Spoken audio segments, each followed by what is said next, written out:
Don't you sit there and talk smack about my offensive coordinator, Daniel D. You little D stands for dirtbag. What up, guys? It's time for basketball action from Neville Arena, where the Auburn Tigers are taking on the Oklahoma Sooners, a game that's going to be hotly contested at the lid because both of these teams can score. I mean, Auburn's essentially peerless when it comes to scoring, but Oklahoma's pretty good too, so we don't want to give them too much trouble.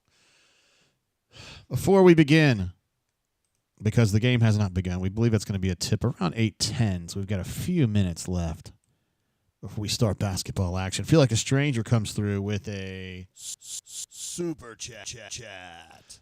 He says, word up, War Damn Eagle and Lego. Much love, Drainer, Swiggins, and Tates. Let us train the brain and get the dub.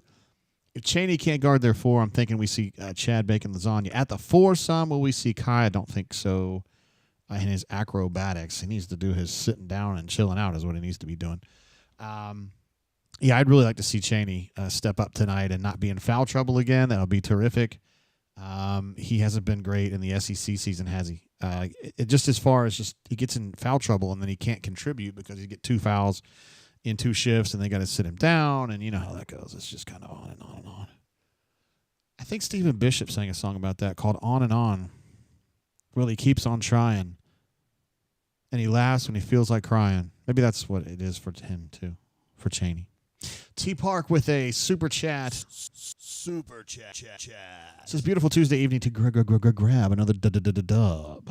Let's go, JGT. Oh, a little too low. There it is, T Park. Thank you, sir, for always being here with us. T Park, of course, coming from the greater Atlanta metro area. And, yeah. Let's see. Your daddy says, why haven't we worn the orange unis this year, JG? Great question. I don't like the orange unis personally, but we'll see what they're wearing tonight. And warm-ups, they were wearing white, so who knows? I am watching Ole Miss polish off the Kentucky Wildcats by, looks like it's going to be a final score of 98-84. A game that it was like 20 at half, and then UK got it down to maybe 12-ish. And then they pushed it back out. So Ole Miss scores 98 points on Kentucky. You hate to see it, but at the other hand, you kind of love to see it, don't you? Yeah, I know you do. I know you're fired up about it. You're also fired up about this ball game between two ball clubs that would like to win the game. You play the game to win the game. I'm about to put up the SEC network here. We were watching a Vanderbilt and Florida play earlier. Looks like the Todd Goldens have finished them off. Vanderbilt was up 1 at halftime and then fell behind a little bit there in the O Arena, formerly known as the McConnell Center. It'll always be the McConnell Center to me. 86-75 is the final score of that one. And it is great to see y'all's awesome faces in the chat, the best chat in all of the college basketball world, in my opinion. The quality can't be beat. Terrence says, Slick Rick, a.k.a. Rick Pitino, his St. John's Red Storm defeated the Marquette, fighting Marquettes. We got Chuck Barkley in the house tonight. Hey, that's Reba. That's Reba Gullidge right there. It sure looks like her. That's got to be Miss Reba, isn't it? Boy, anyway, I'm fired up about that. Let's see. Dark Side wants to know if I'm sipping. Oh, God, it's Pat Bradley. If I'm going to be sipping, it's still going to be this Foundation Double Barrel that I was working on the other night. But I'm going to be honest with you guys. I don't have a cup. I don't have a glass. So that's probably not going to happen. The statistics I have over here on the left side of your screen, that is Oklahoma's basic scouting report. And you can see the 17th rated offense in the Ken Pom ratings, which is very good. 67 defense, which is good, but it's bottom half of the SEC at this point. And you can see the things they do well. They shoot the ball well. Everything else, not so good. The key for Oklahoma in this game is, first of all, they're going to have to be a major force, a recurrent force on the defensive rebounding. They cannot allow Auburn to get the offensive rebounds and the stickbacks, this kind of shit that Dylan does, that Janai does, that Chaney can do when he's not fouling out. And also Turtle can do some of that too. So Auburn is very good at stickbacks. Oklahoma's very much not good at defending stickbacks, and so I think that's going to be a big part of this game. I think Oklahoma's got to shoot the three to win this game, and I think Oklahoma has to crank up the pace and bust Auburn repeatedly in transition to be able to make up for the points that Janai is going to get them with, and I think Dylan's going to end up with double-digit points. I think Auburn has a huge advantage in the post scoring the basketball tonight. So, again, Oklahoma's going to have to shoot threes lights out, which they have done before. They did that against Vanderbilt recently. And they're going to have to defensive rebound like madmen if they have any chance to win this game. Otherwise, I think Auburn, with just an average shooting night for Oklahoma, average rebounding night for Oklahoma, I think the Auburn Tigers win by 15. And I'll tell you something. There's not going to be a lot of games like this. This is probably the easiest game, if you want to call it that Auburn's got coming up, because there's going to be some nasty-ass games coming up. You're going to be at Alabama soon. You got the Florida Gators coming in this weekend. You're going to be going to Kentucky later. You're going to be going to Texas A&M later. It ain't pretty. So AU256 says, sounds like we're about to clap cheeks, and I wish I had my new sound bite from Chris Smooth, who's one of my all-time favorite YouTubers, when he used to get the AC 130, which he called the Ass Clapper 130. There's my man Damian Fishback. Spent some time with him yesterday. Me and Damian and Jason Caldwell, the esteemed, outstanding, and respected Auburn beat writer who works for Auburn 24/7, spent some time kind of talking with Damian. He was going to put together his all-time Auburn starting five, both I think kind of pre-Pearl and then since Pearl. And obviously Damian knows his Auburn Tigers, but we were kind of helping him along a little bit with some of the guys that maybe he hadn't known as well. I mean, like CP, obviously he knows super well, and Mamadou and guys like that we considered. But anyway, Fish is going to have that. We also helped him with the all-time Oklahoma team, which really is a very good group because you got Trey Young, you've got Buddy Hield, you've got Stacey King, you've got Wayman Tisdale, you've got Mookie Blaylock, a lot of good players. And it's always a pleasure hanging out with Damian Fishback, the king of Greenwood High School in Bowling Green, Kentucky. Warren County, Kentucky. No, Barron County, excuse me. Barron County, Kentucky. No, Warren County, Kentucky. Barron County is Glasgow.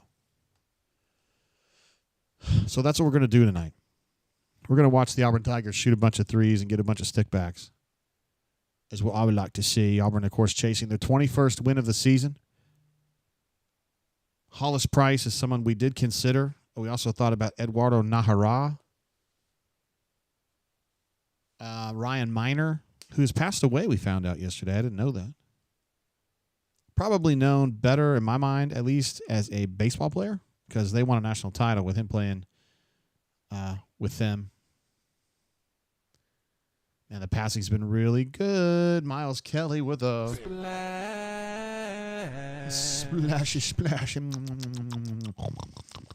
He's like Pac-Man out there just gobbling up those power pellets. It's a good way to start for Auburn. Nice possession for Auburn there. Very smooth. Knew exactly where they were going, what they were doing. The scouting report was good. And they've got a turnover. Denver's in transition. Pulled it back out, no problem.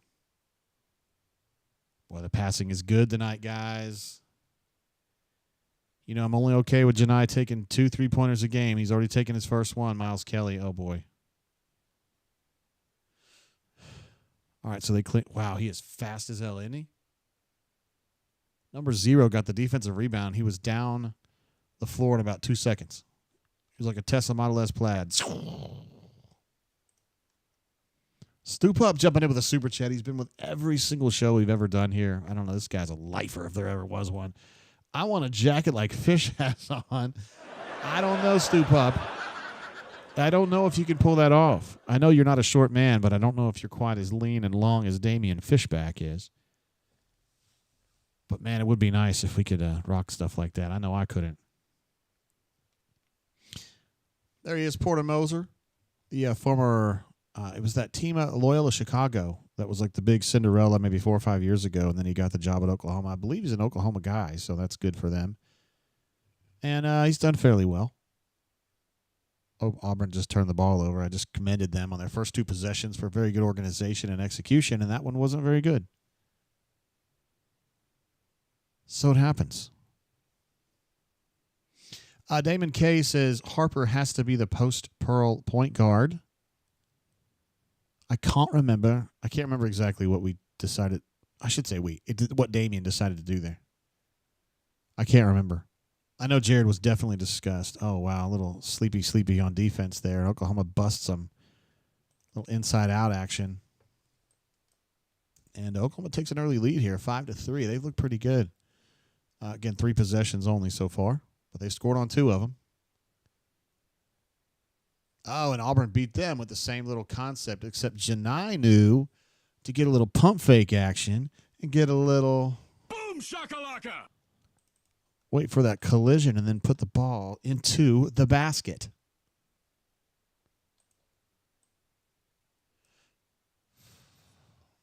Stoop Up says Loyola Chicago was his team previously, and his sister Gina Live. I don't know that. And Janai hits the free throw with a couple soft bounces around the rim. Karams in there for an extra point. So Auburn leads 6-5. Let's see what Auburn's going to do. I think Auburn's going to have to really work on repelling aggressive drives from the 3 guards. And in that situation, looks like their power forward goes with a drive and finishes with his left. I believe that's the young man from Gardendale, if I'm not mistaken. Boom shakalaka. Auburn's already had 2 of those. Keep an eye out. Kind of like little machinations that get somebody open on a drive, and 2 times Oklahoma's gotten hoodwinked.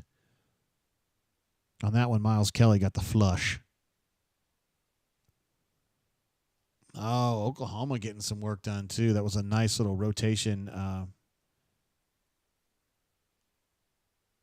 Chad Bacon lasagna in transition. Cannot get it to go. Look at Oklahoma really pushing the tempo here. Really pushing that tempo. I told you guys they're going to have to push tempo like mad if they're going to beat Auburn today. They have to shoot really well and push tempo big time. Now, see, right here you got Chad working as kind of a de facto point guard, and BP was talking about this in his press conference. I think that was yesterday. That, Denver. Oh. Drop. Look at that pass from Denver, you guys. That was delicious, man. That was really nice. Wow, what a nice little pass. Gets Janai open, and he just drives down the lane, and Oklahoma, didn't have eyes up. Oh, Miles, that's a terrible foul. Fouled a shooter who was way deep. Stupup says, go ahead and push OU. It's your funeral. I got a soundbite for that one, bro. Where is it? I got one just for you on that one. Don't be too proud of this technological terror you've constructed. Yeah, that's for you, Stupup. Be careful, buddy. Although Auburn is awesome in transition. There's Jeremiah Fears, the point guard at Oklahoma, somebody that BP was really hoping to pull in recruiting last year. And he, in one fell swoop, he kind of reclassified and committed to Oklahoma. And they were watching him down at Peach Jam over there in the state of Georgia and loved that kid. Just thought they might be able to sneak him through, he was a good recruit, a very good recruit, but he wasn't like super duper. And they thought they might be able to swing him, and Porter Moser said, nah, we're going to get him. Soup says, my wife loves Star Wars. I don't know, is she a Rebel or is she a Empire? My wife drives a Stormtrooper truck. It's an RDX. It's white with black wheels. And I always say I want to slap a Empire sticker on it. And she goes, just put on it whatever you want and shut up about it. Okay. Love the attitude, Courtney. Thanks. She doesn't know Star Wars. She don't care. So there's not many minuses to my wife, but one of them is that she doesn't care about Star Wars. Oh, they're going to do it again. Inside out. Tahad to Janai. Guys, the heads-up passing has been super good today. Auburn's recognition of open opportunities has been really, really good. It's a sign of a calm, confident team. Oklahoma. Oh, that's a push-off, bro. That's the Sean East push-off right there. Just getting that flipper out there the way Josh Clayton, is that who that was? Defensive lineman that played at Auburn maybe 12 years ago from Auburn. I keep wanting to say Josh Clayton. He used to talk about using his flippers. Well, that's good defense on Chad right there. And Chad just takes a seat on the Oklahoma bench. I don't know if he's welcome over there. Mike says he saw the first 3 Star Wars and quit. I think you're okay to do that, honestly. I feel like a stranger says, people cheer for the Empire? Yeah, of course. I'm probably consider myself pro-Empire just because I think Darth Vader's a badass. I love Darth Vader. But I can also understand that, I feel like the story people, presumably George Lucas, wants you to love the Rebel Alliance, and I do. I don't hate them or anything. I mean, everybody at my age had a crush on Princess Leia, right? I mean, everybody secretly wants their wife to be wearing like the Slave Leia outfit. I mean, come on, guys. Let's be real about it. All right, I'm trying to get some hot, fresh stats out here. Nothing's really grabbed my eye just yet, as far as I've seen here. So we will jump over to get these hot, fresh stats.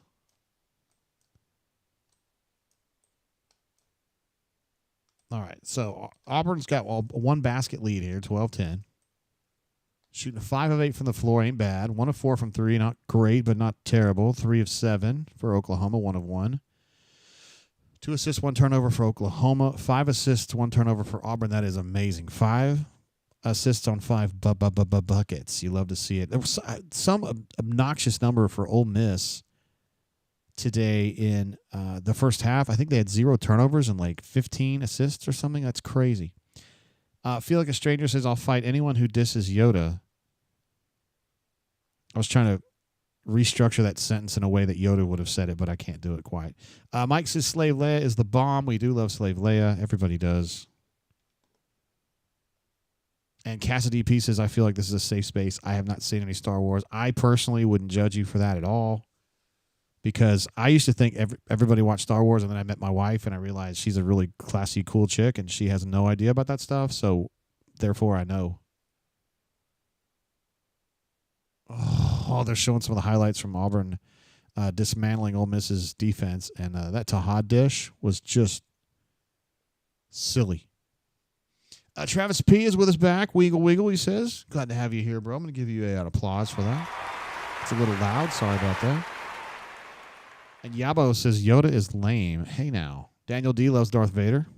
Darth Vader, he isn't all bad. He's actually used to be a good guy, as you guys know. I'm glad Mike likes Slave Leia. I feel like everybody... Lord of the Rings, Sam says, I will be in... I don't know. This is a safe space, I guess. I've never seen a Lord of the Rings movie. I'm not interested in seeing it.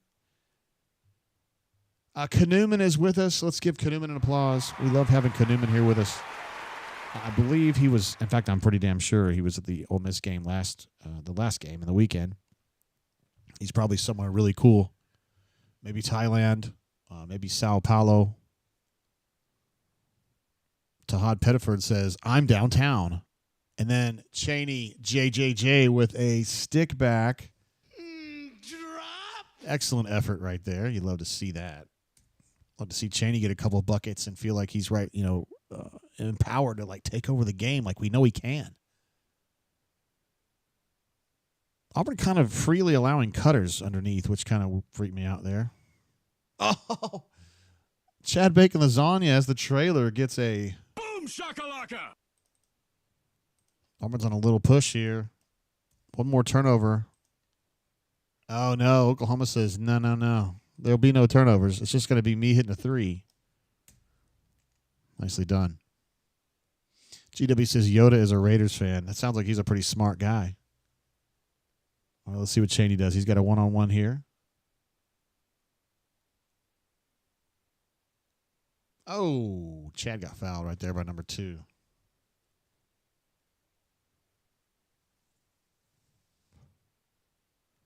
Solo Tigre says R2-D2 and Chewbacca are the best Star Wars characters by far. Good comic relief and 0 cheesy dialogue. Now, that's a good point. There's a lot of, shall we say, half-baked dialogue in the Star Wars movies. And at times it got downright bad. Even like in the first one, the fourth one, whatever, the one that came out in 1977, New Hope. At the time, dude, I'm like 5, 6. And I start thinking about it now, like, why did my parents take me to go see that? Yeah, I've got the score backward. Sorry, guys. I'll get that rectified. Thanks, Daniel, for pointing that out to me. I'm really surprised my parents took me to see that, honestly. Like, if that came out in 1977, I would have been 5 at best. Like, that's probably too young to be seeing that movie. I mean, Darth Vader's kind of scary, man. Tahad says, I'm going to shoot from really far out. Dylan with another offensive rebound. He's getting hacked. He's a 36% free throw shooter. I don't blame him. Yabo says, Broom looking very agile. He definitely looks 100% to me now. I mean, it was a low ankle sprain, so it's not surprising to me now that he'd be good. I didn't think that was going to be a really long one. It's a guy's name, Wagyu. That's a pretty cool name. Muhammad Wagyu.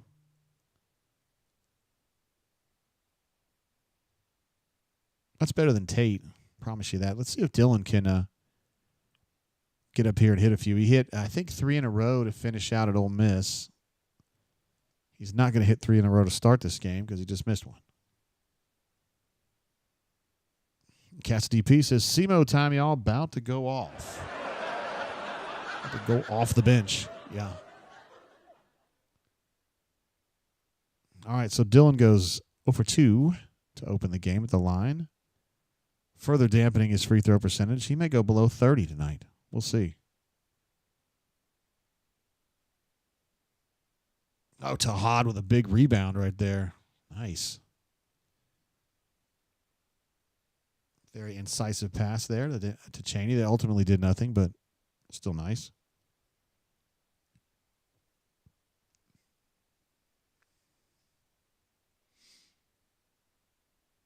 Oh, Denver says. Hey, there's a Darth Vader guy right there. Somebody wearing a Darth Vader helmet. Isn't that funny that we would say that, talking about that? Definitely ran that for a release for Denver, coming off a double screen and then just kind of pulling up from his favorite spot, which is just off the midline to the left is where he likes to shoot. Kind of shooting to his right a little bit, if you want to call it that. Yabo says, our passing is no joke tonight. Yes, the tempo has been, for the most part, really good. Little Mike Hampton action there on that drive for number 14. Did a nice job. I feel like a stranger says, growth for Chaney to pass it right back out on that last possession. I agree. He didn't even really... He just felt he took one glance and didn't feel like that was a good situation, and so he passed it back out. Hey, reset. We've got 22 seconds on the shot clock. Let's get some work done. Turns out to be a 3 for Denver, so that's good. Auburn really fighting through screens tonight. You can see they're not switching at all. Auburn doesn't hedge too much anymore. Oh, jeez Louise, man. Boom shakalaka. God, that is so just silky, man. Very similar. He had a very similar dish in the Ole Miss game to, I believe, Chad. In that case, it was Dylan. And he gets the flush.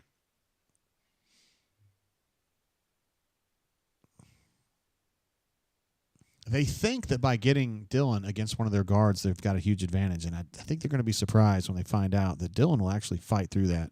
If he hits this, man.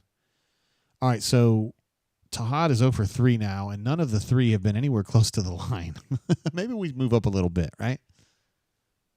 Jordan W. says that was a big league pass by Hod. I completely agree. He is getting so good. I mean, he's good to start with, but he's just getting so experienced. That was a nice take right there by number 14. That's something that Oklahoma's going to do now. They've got 3 guys who can really drive, and Moore's one of them. And they just line you up and drive you downhill. And this is something that Sean Padula from Ole Miss was doing to Auburn repeatedly the other day. I asked BP in the press conference about it. Were there lessons learned that you can apply? And he said, yes, but I don't want to go into it. Of course, he talked to me about it afterward. He was kind of like, I didn't mean to be a dick, and I didn't think he was being a dick anyway, so it's all good. Oh, there's Fish and Chuck Barkley. Fish better be glad he put Barkley on that all-time Auburn team. Interestingly, Auburn actually has a lot of really good power forwards in history. Like, you talk about Mike Mitchell was really good. Obviously, Chuck Barkley. Chuck Person's a really good 4. John Mengelt is probably I think he's more of a 3, but I think they ended up putting him as a shooting guard. Rex Frederick, he's a center. He'd probably be a power forward today.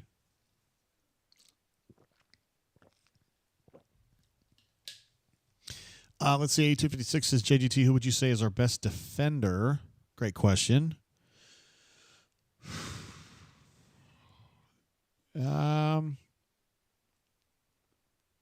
Yeah, Denver. I was kind of thinking about Dylan, not because I just think Dylan can handle everything. I mean, I think he handles bigs well. He can actually roll out to guards and stuff. Spicy Pieces, was Marquise Daniels a 4? No. Marquise Daniels, we were actually arguing this yesterday, but he's actually a 2, but I think he played more 3 with the 2003 team. And so I think we ended up classifying him as a 3, I think. Vaught Barber, rest in peace. Corvatney Barber from Manchester, Georgia. A very good power forward. Yeah, I think Denver's just, on the ball guy helps you a lot. I think Dylan helps you a lot. I think Chad helps you a lot. And he's come a long way with his defense too. But yeah, small victories for me. Kesey I would call him a 3. I don't think he was a 4. He was either a 2 or a 3. He may have played like a de facto 4 in the game against Syracuse only because of the way that they were attacking Syracuse in a very unusual way because they played that 2-3 zone. But he's really a 3 or a 2. Those are really your choices. Feel like a stranger thinks Dylan is the best defender. And yes, great point, Spicy P, about let us not forget Jabari Smith Jr. at the 4 during the Pearl era. Yeah, I mean, you definitely got to think about him, but you've also got Chum, who's a damn good player. We talked about this team, putting them in the group of really good Auburn teams. There's Marquise Daniels right there. Derek Bird in there as well.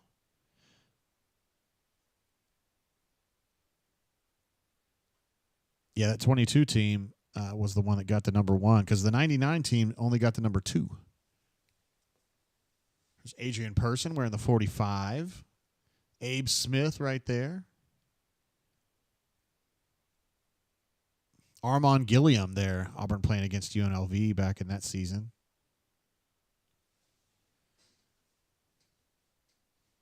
Javon McCormick. Front and center, Bryce smiling. Samir Dowdy there. D'Angelo Purifoy. A lot of good teams, man. A lot of good teams. A lot of good teams to choose from. Ephesians asks, is Harper the best point guard in Auburn history? I don't think so. I do not think so. No, I don't. Well, there's been some good ones, but we're going to start off with a technical foul or something? Okay, we'll take it. I'm also cheap. I'm shorting Oklahoma some points here. I apologize to our Oklahoma viewers.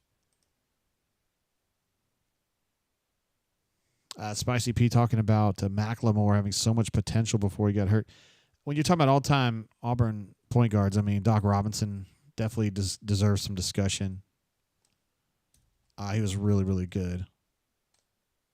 Oops, 25 until I hit them both. I don't understand why they were shooting free throws like that, but it doesn't really matter. I'm happy with it. And Auburn getting the ball back. I can't believe Randall Gritchick is still playing. That's on the scroll there. I'm just surprised. Look at Dylan out there just dribbling in the full court. They're going to beat the press with Dylan. Yeah, no problem.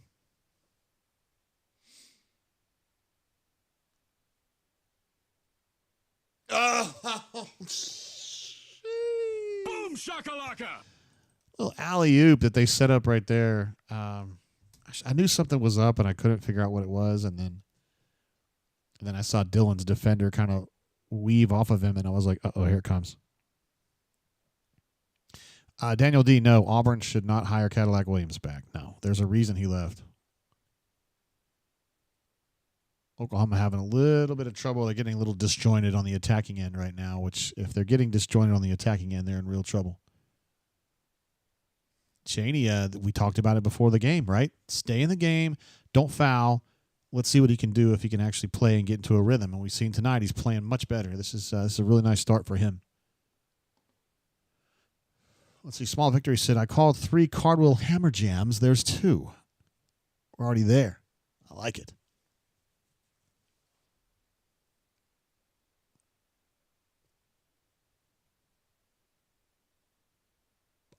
The point guard that played at Auburn in the mid-'80s, who passed away. The name escapes me. I didn't actually meet him, so that's part of the reason why it's not in my head very much. If you say it, I'm going to know it. I'm sorry I'm missing out. He was incredible. I had to look up his stats myself because I wasn't familiar with his game, but he absolutely played. He was good. And it's pathetic that I don't remember his name, but Gerald Green.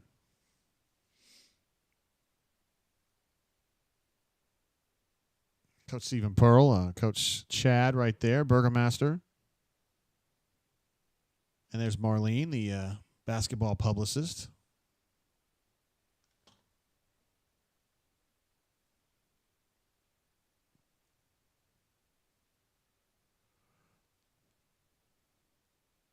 All right, Oklahoma's going to the line where they're pretty good.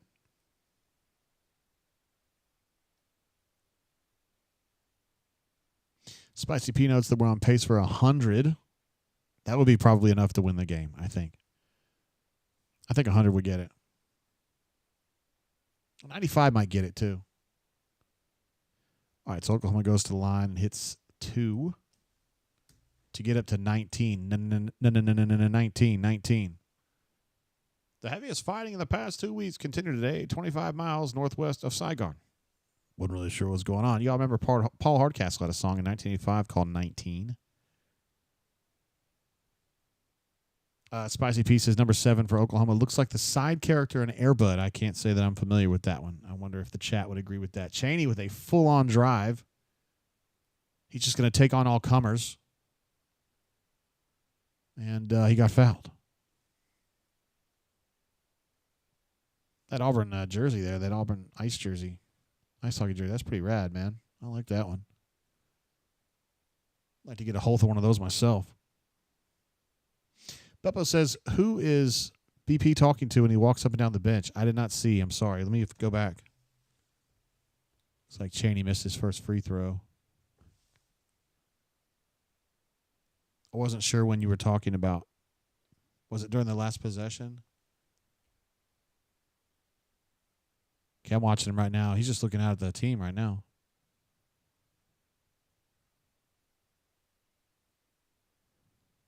Yeah, when they showed him right there, he just kind of was talking to himself, really.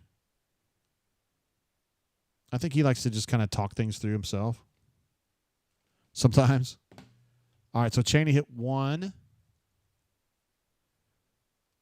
Oklahoma with an offensive rebound on the missed 3 and just a stick back. It was too easy. Too easy. So it's 21-28 now. Auburn. Auburn cannot be allowing Oklahoma to get second chance opportunities like that. It's silly, man. Can't do that. All right, you got to cut. So Cheney, when the double team comes out, that's fine too. When the double team comes out for Janai, Cheney's got to immediately step forward and make himself available under the bucket because he would have been wide open, but he was playing behind the defender. Another nice steal by Miles Kelly. Hey, he just dived into Janai's leg. Don't be a dick. Beppo says that's it. Was wondering if he talks to himself. Sometimes he kind of does. All-time center for Auburn, Ephesians asks me. Let's think about that. So Rex Frederick is a badass. Mamadou was good. Walker Kessler was really good, although he didn't play long, but he was really good. Defensive Player of the Year. Boy, that's a take that Chad usually puts down.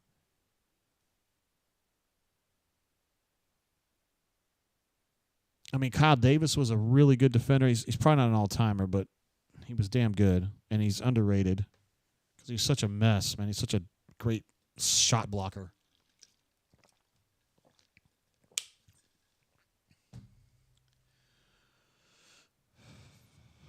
Yeah, that dive was sus. Feel like a stranger did not like that dive, and I didn't like it either.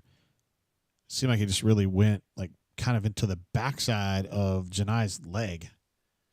But at the same time, he could have just been hustling for the ball, so I don't want to give too much trouble. Oh, Stupub, one thing that's for sure. We were saying that this team couldn't be considered. So, because Damien's thought was that you had to finish the season to just be, to really consider it. Absolutely, Janai is going to end up being the best center Auburn's ever had, but we couldn't consider anybody on the current team.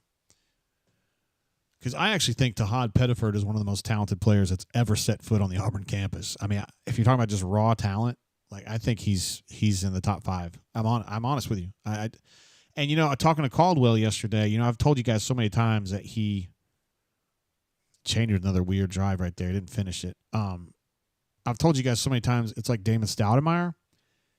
And then Jason was like, no, I think it's more like Nick at Night. And I think that's a better choice, man. Nick Van Exel, who played at the University of Cincinnati and later for the Lakers, coached with the Lakers, actually from Kenosha, Wisconsin. Outstanding player in the 90s, played at Cincinnati maybe 93, 94-ish.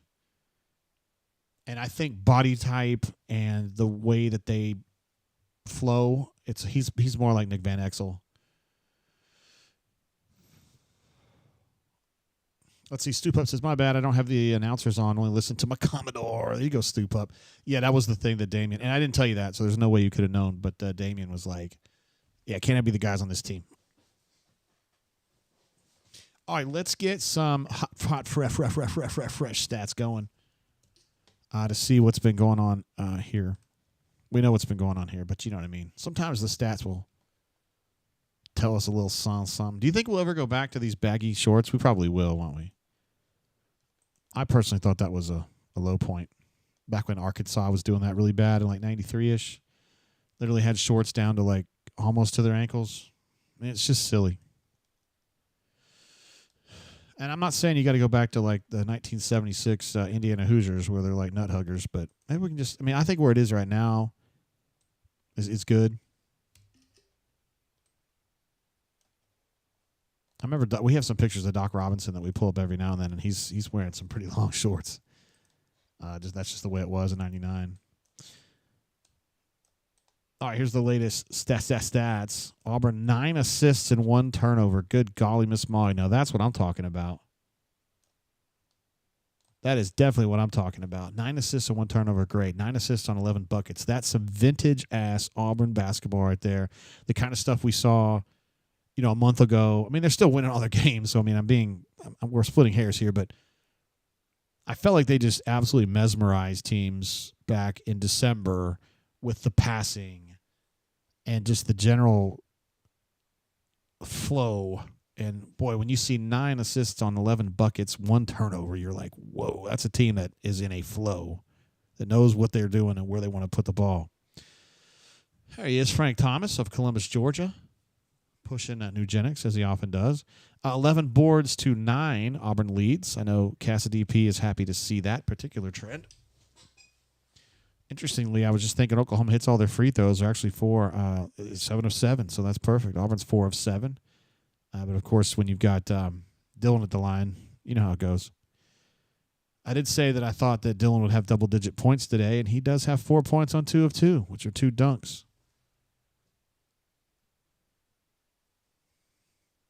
See, Small Victory says, I grew up watching Georgia Tech basketball and ended up working with Brian Oliver. Had him sign my basketball card from the 90s, ragging on his shorty shirts. I used to like GT, too. I wore a Kenny Anderson jersey back when it was okay to wear jerseys when I was young enough. I thought Kenny Anderson was the man. And then they got a little deeper into the 90s, and they were still going to have Matt Harpering and going all the way back to the mid-'80s, like Bruce Dalrymple was a badass. Bobby Cremins was the man.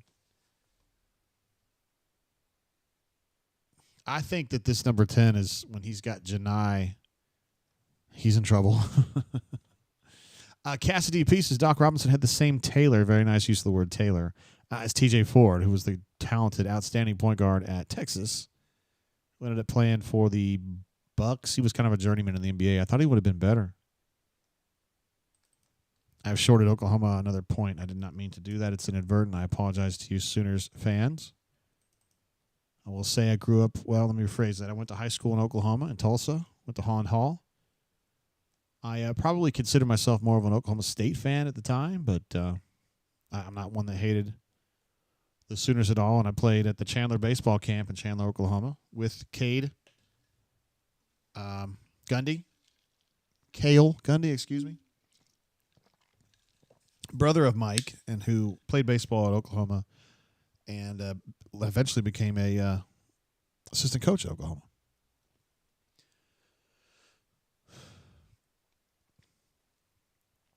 $23-30 now. That's where we're at.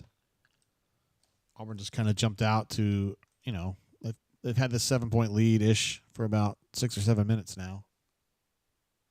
A little defensive stand there for the Auburn Tigers. They're going to push it in transition and slow it down once they get into the quarter court.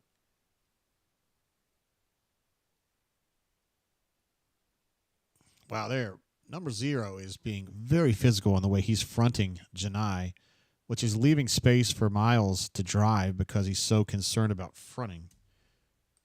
And so when Miles is able to beat his man, he knows that the help side defender is so up Janai's ass that he's not going to be able to help him, and that's what happened right there. That's a good heads-up play by Miles, somebody who's played a lot of basketball. And the anticipation, he can see the next move. Yabo says, I don't like kale. I don't either, man. Chip says, I propose the brain drain score as the official score. Deduct all you want from Oklahoma. All right, then I'm going to do it right now. They now have minus 23 points, and I don't think they're ever going to recover. Got a long way to go. I'm just kidding. I'm not doing that, really. Oh, goodness. Chad Bacon lasagna in transition. The Auburn Tigers just pushing him out. Porter Moser says, fuck this. I'm calling timeout. And Chad gets excited whenever a bucket of his results in a timeout for the opponent. Porter Moser was pissed. Look at Chad Pruitt, who was one of the guys on the scout this week out there explaining some stuff to Chaney. Chad is such a positive guy. I can't imagine he could ever get on anybody's case too badly.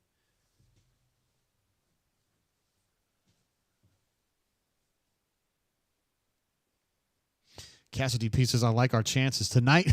Looking pretty good. I like it too. I said unless Oklahoma had an otherworldly shooting night that Auburn was going to win this game by 15-ish, and that might have been conservative, honestly. Jordan W. says, I've never seen a team at Auburn that can flip a switch like this one. When they lock it in, it's unstoppable. They do push hard. And it seems like every game they get about 3, maybe 4, maybe occasionally 5 of those little surges that are like 8 points in like 40 seconds or 10 points in 1 minute. And it pulverizes you as an opponent because, you know, you kind of have to, you're always having to dig back against Auburn because they get ahead of you unless you're Mississippi. Well, no, Mississippi State they crushed. Who was it that they were having to play from behind so bad? They had the terrible start. Jeez, it gets away from me. I guess they haven't really fallen behind by much, have they, this season? They played from behind at Duke, but nobody really cares about that. I mean, you always play behind at Duke. Well, see, Yabo says, one day I'm going to bake some Chad Bacon lasagna and give it to him as soon as I figure out how to make it not awkward. No, there's no way that could be not awkward. By the way, Chip has actually already started working on a bacon lasagna, which has already passed muster in its first iteration. So we may end up having some bacon lasagna at some point here.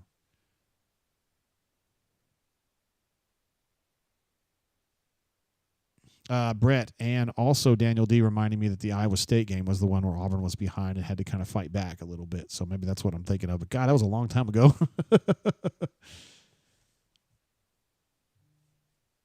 That was a long time ago. Solo Tigre, apropos of nothing, the Cavs scored 91 in the first half a couple of games ago. I thought that was pretty nuts. That is pretty nuts.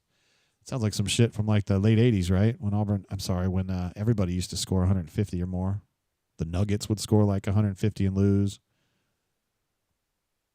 And Alex English. Oh, look at that dish, man. God bless. Man, the drives and the dishes are getting so good from Auburn.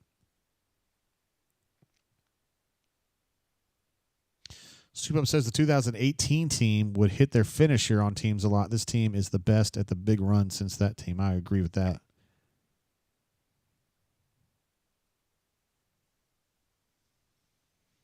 Yeah, the 18, I guess you mean 18-19. I always think about that team as like, people always think that like you're always building toward a Final Four run because you've been good all season. And that team, if you remember, flopped badly at Rupp and got just annihilated that year and ended up going through an absolute murderer's row to get to the Final Four.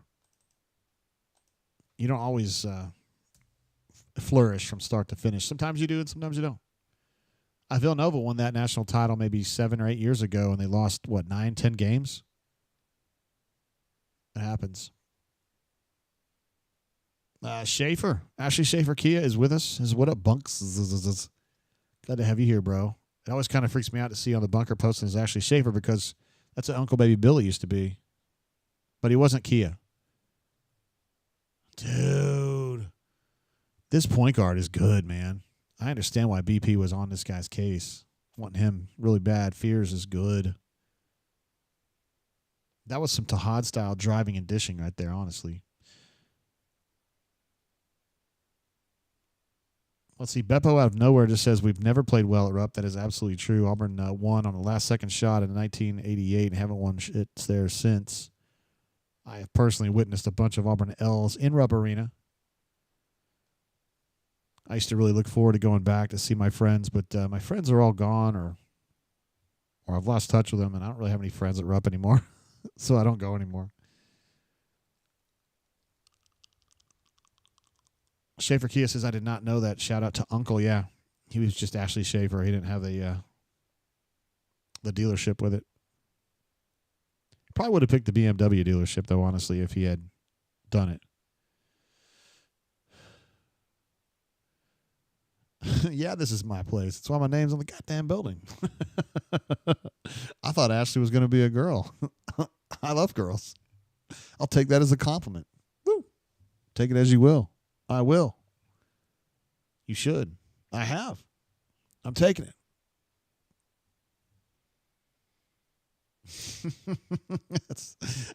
I thought Ashley Schaefer was going to be a woman. I love women. Oh my gosh! All right, Auburn. This is getting a little slip trip Fantasia, and then Chad just turned the ball over and he slapped the referee in the chest to laugh with him about it. I guess I don't know. You never know what Chad's talking about. Chip says AU better not shat the bed at Kentucky. The UK team is ripe to get blasted at Rupp. Hold on, we still got a little ways to go. Terrence says JGT, my friends are all gone. I keep thinking of that song. All my friends are dead. That's not actually true, but yeah. Oh, dude stepped up and hit a 3. And it's not a 4-pointer, but I just negated them a point. I'm having a good time in the chat tonight. Sorry, guys. Sam H says Rupp Rafters is imploding tonight. That team is mentally weak. It looks that way. They said that this game against Arkansas the other night, which I watched intently and with much glee, was the most anticipated game in the history of Rupp Arena.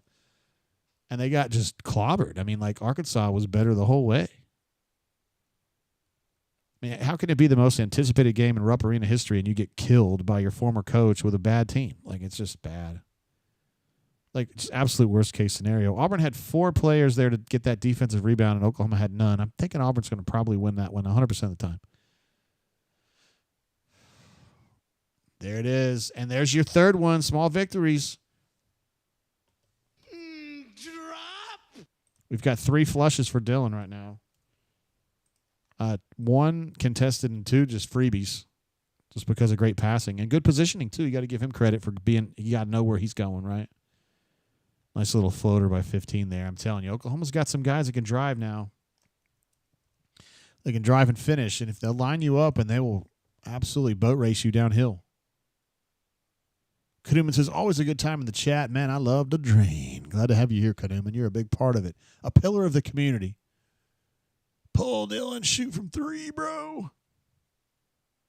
More great passing, guys. Tahad's going to try another 3. He's not been on at the 3-point line tonight, but he's done a lot of other things well.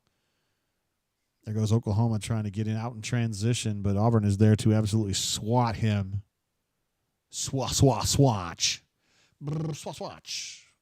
All right, so we're going to take the media timeout there at the 3:30 mark, I believe is where that is. And you got to give Oklahoma some credit. They're hanging. They're hanging in here. Auburn's playing pretty good basketball. And Oklahoma hanging in there. And I think that, yeah, Sam makes a good point about the 3s not dropping. I think that's really kind of the equalizer right now. Auburn's specifically 3-point shooting, because you think about all the dunks and shit, like their 2-point percentage is really good. Tonight, probably better than normal, but their 3-point percentage, not as good. Auburn's actually 2 of 11 from 3, which is kind of weird. But you have nights like that. And the key is, as I wrote today on the Why This Game Intrigues Me piece on the bunker at auburnsports.com, things don't work sometimes. And when that happens, you got to find a way to get it home with one headlight, and that's what Auburn's doing. So if you take away the bad 3-point shooting, right, Auburn is 12 of 17 from 2. Is that right? That's really good. You would definitely take a hit with that. Chip wants to know that those stats on the dunks and layups, which have been a mess the last few days, haven't they? Last few games, I should say. Auburn on layups is 4 of 8 and 5 of 5 on dunks. So 4 of 8 on layups. Let me see what the other team is. Oklahoma is 4 of 8 on layups also. So, God, I feel like this is almost like a story, right? This happens game after game after game, going back to the Georgia game, where Auburn missed 10 layups, and you're like, holy cow, and you look and Georgia missed 10 too. Like, it's like everybody's missing them.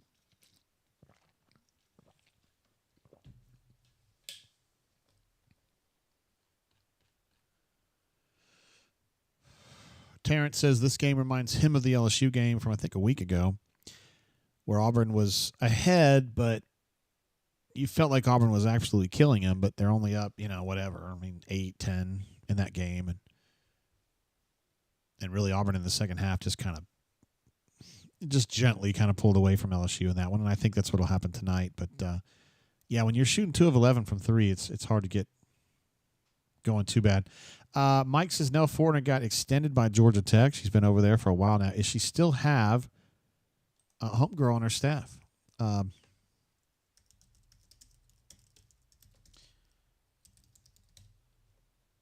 The girl from Auburn, who I really like, and whose name escapes me again. Is it Blaine? I'm looking it up right now. You guys don't care, but I do. Blanche. God. What is the deal with my names, man? I used to be decent with names. I'm just losing it. Blanche Alverson. Played at Auburn. Cool-ass girl, man. I liked her. I love covering her. And I also like covering Nell, too. She's cool. I don't know how we got talking about Nell. Daniel Z says Auburn's women's basketball is terrible. Unfortunately, they are. They got a star player from Arkansas. Oklahoma gets another 3. Kind of making a real game of this.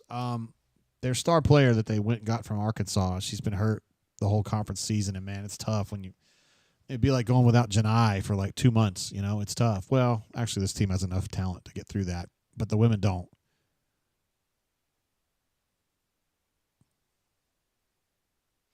Boy, that's a long drive for Janai, and he still got it in. That was he got that ball at the 3-point line and drove all the way in. That's a long drive for him, but he finished it. Auburn doing a good job of rebounding, though.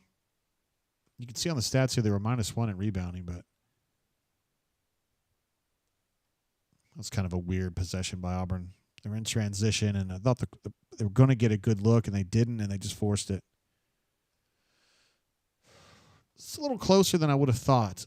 40 points, though, with 2.5 minutes to go in the half is, you're getting the job done there. You're on pace to score 90-ish, maybe more. You should be able to win in your own arena, scoring 90. But defensively, not good enough challenging 3-point shots. I think a lot of these shots that Oklahoma's been hitting have been open, at least open-ish.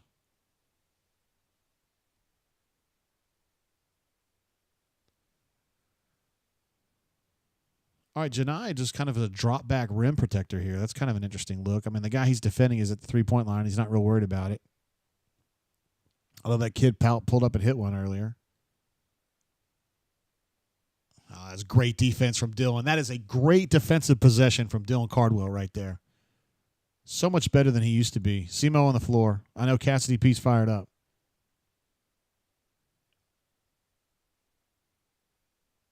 All right, Auburn looks like they're cool with just kind of letting this roll. That's a lazy pass from Dylan, but Denver was able to get it back. 7 on the shot clock. Miles is like, I'm going to the hole.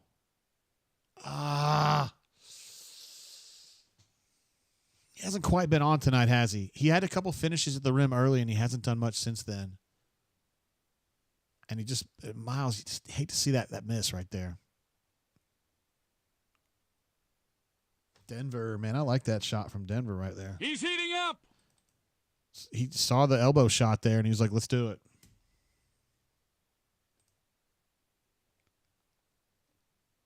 Kind of a frenetic, 3 possessions each direction, so 6 possessions right there. Both teams just pushing tempo.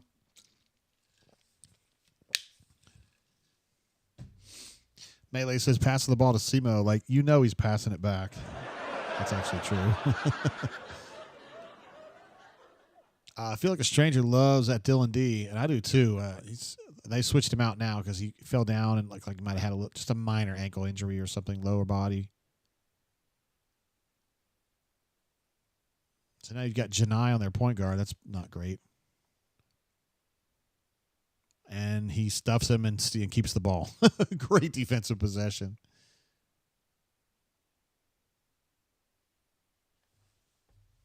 I don't think that ball got blocked. I think Miles Kelly's three-point shot right there was literally 2 feet short. I don't think it was blocked. Oh, my God. Ay.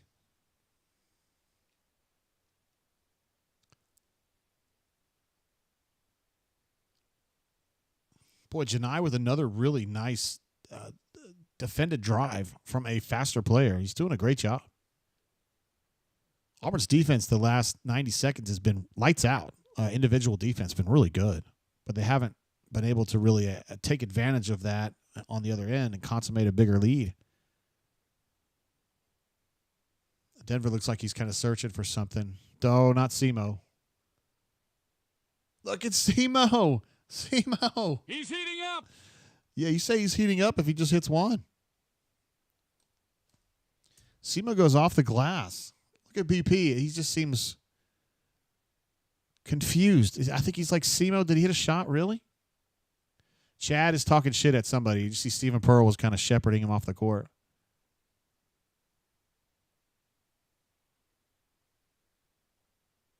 I wonder what Janai was fussing about, too. All right, so you go into halftime with a 10-pointer, which is good. Stu Pup is fired up to see Simo hit a big bucket right there. He's heating up at 1 of 1. See small victories, you get the joke, right? I mean, for real. He hits 1. That's probably enough for the month, right? Yabo says he's on fire. Chip says the half-court shot was closer than Miles' three-point attempt. I don't think that was blocked, bro. I mean, I want to give him the benefit of the doubt, but I don't think it was. I really don't think it was. All right. We need to get some hot, fresh stats up here for halftime. Still showing some highlights here. Janai, of course, having a fine half is customary. 15 points in the half. No, 13, excuse me. ESPN showing 15, but I've got it on the official box here as 13, so we'll have to figure that out.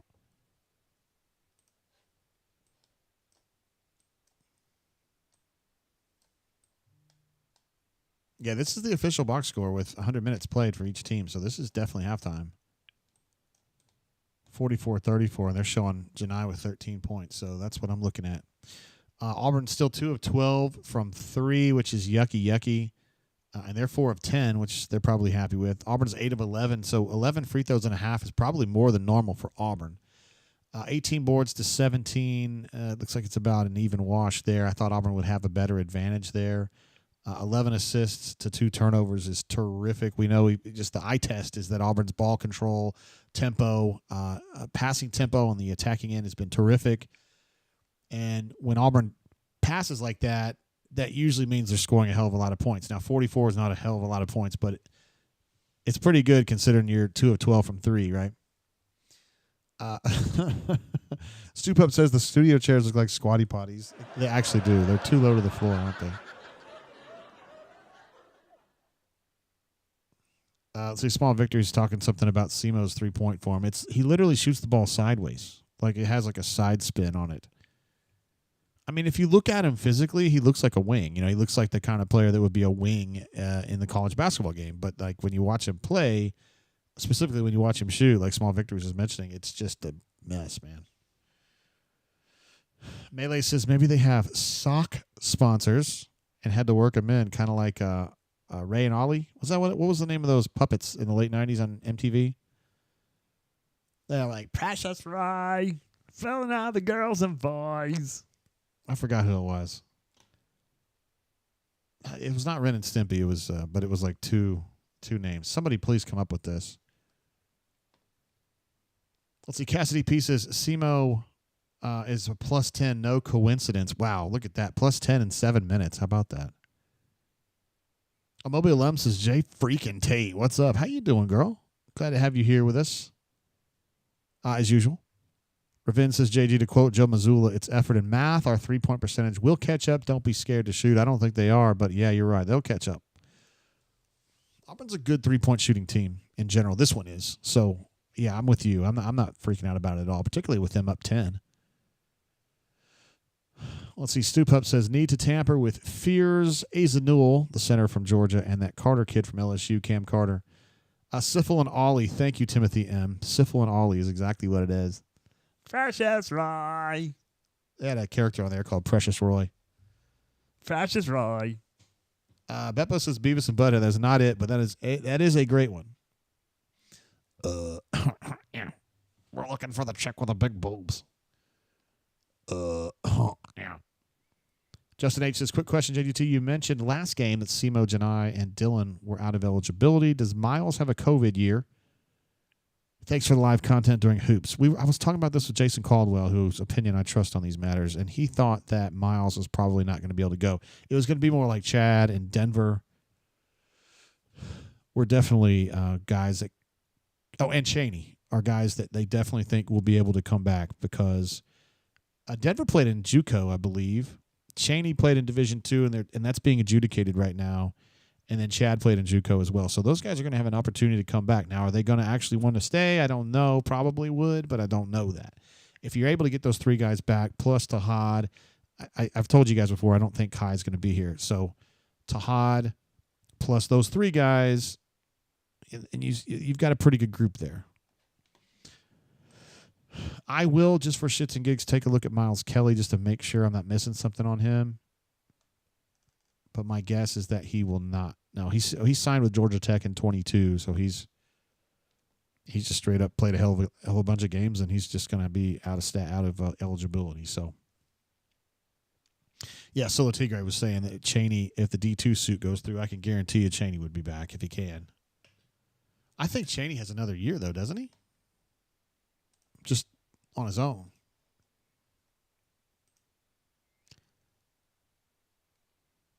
Oh, God, I forgot he was it's not showing up on Ken Palm. I think you might be right. I think he's probably a senior, like a real senior. So he's going to need that to go through. Let's see. Somebody must have been asking about the OBA thing, which is going to be, as Chip mentioned, April 26th. I am as close to 100% sure as I can be without being 100% sure that I'll be there. Me and Courtney already cleared out the schedule for that. So that'll be good. Double D's is here with us. Double D's, my man. One of my favorite online friends and an absolute stud from the we don't know where he's coming from. He's one of those guys kind of like Kanuman who moves around a little bit, but he's usually a Florida boy most of the time. Not a Florida Gators boy. He's an Auburn boy, but he roams around the great state of Florida, the Sunshine State. Let's see. Solo Tigre says, of Chaney, 2 years at UAH and 2 here at IRC. Yeah, that's exactly what it is. But there is a case with a Division II player that's being adjudicated here. So hopefully that'll go in the way that, in a way that lets Chaney come back. Solo Tigre says, April 26, 1992. I don't know if that's a date of particular significance for you. That probably would have been a good time for me, because that would have been when me and Cordy were just starting to date. We started dating in March in 92. Double D says Panama City. I wasn't trying to actually say where you lived, bro. I was trying to keep some anonymity there. But if you want to say, that's cool. I had a feeling that's where you were at.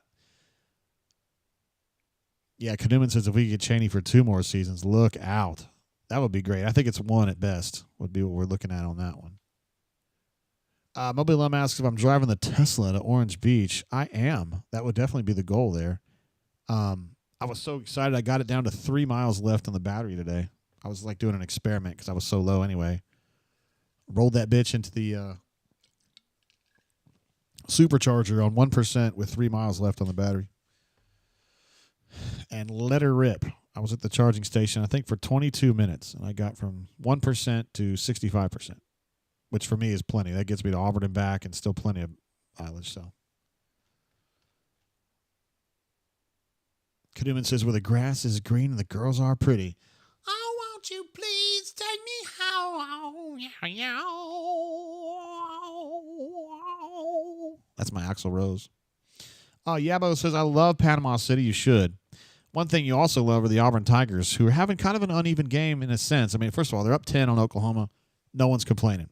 And this would get them to 9-0 in the league and 21 wins overall. So nobody's bitching. But if we're going to parse some of this stuff, 2 of 12 from 3 has been the real prohibitive factor here. Miles is 1 of 5. Tahad's 0 for 4. So that's, 1 of 9 for 2 of the guys who are really good three-point shooters for Auburn. And when you do that, it kind of taxes the overall attacking strategy, right? So if you're looking at just 2-point shooting, Auburn is, 15 of 22? That's pretty damn good. They would take that all day long and twice on Sunday. That's 68% from 2. That is a winning formula there. But just got to hit some more threes. And as Ravin was saying earlier, don't worry about it. Just keep shooting. Don't be tripping. I don't think they will be tripping. I think they'll come out and play well. +1 for the Auburn Tigers in rebounding for that half. And 11 assists to 2 turnovers is a ratio that BP and Burgo and everybody can really live with. That's really nice. 11 assists on 17 buckets. At one point, I think they were 9 assists on 11 buckets, so it got a little more individualistic later in the half, but that doesn't really matter. They're still scoring points.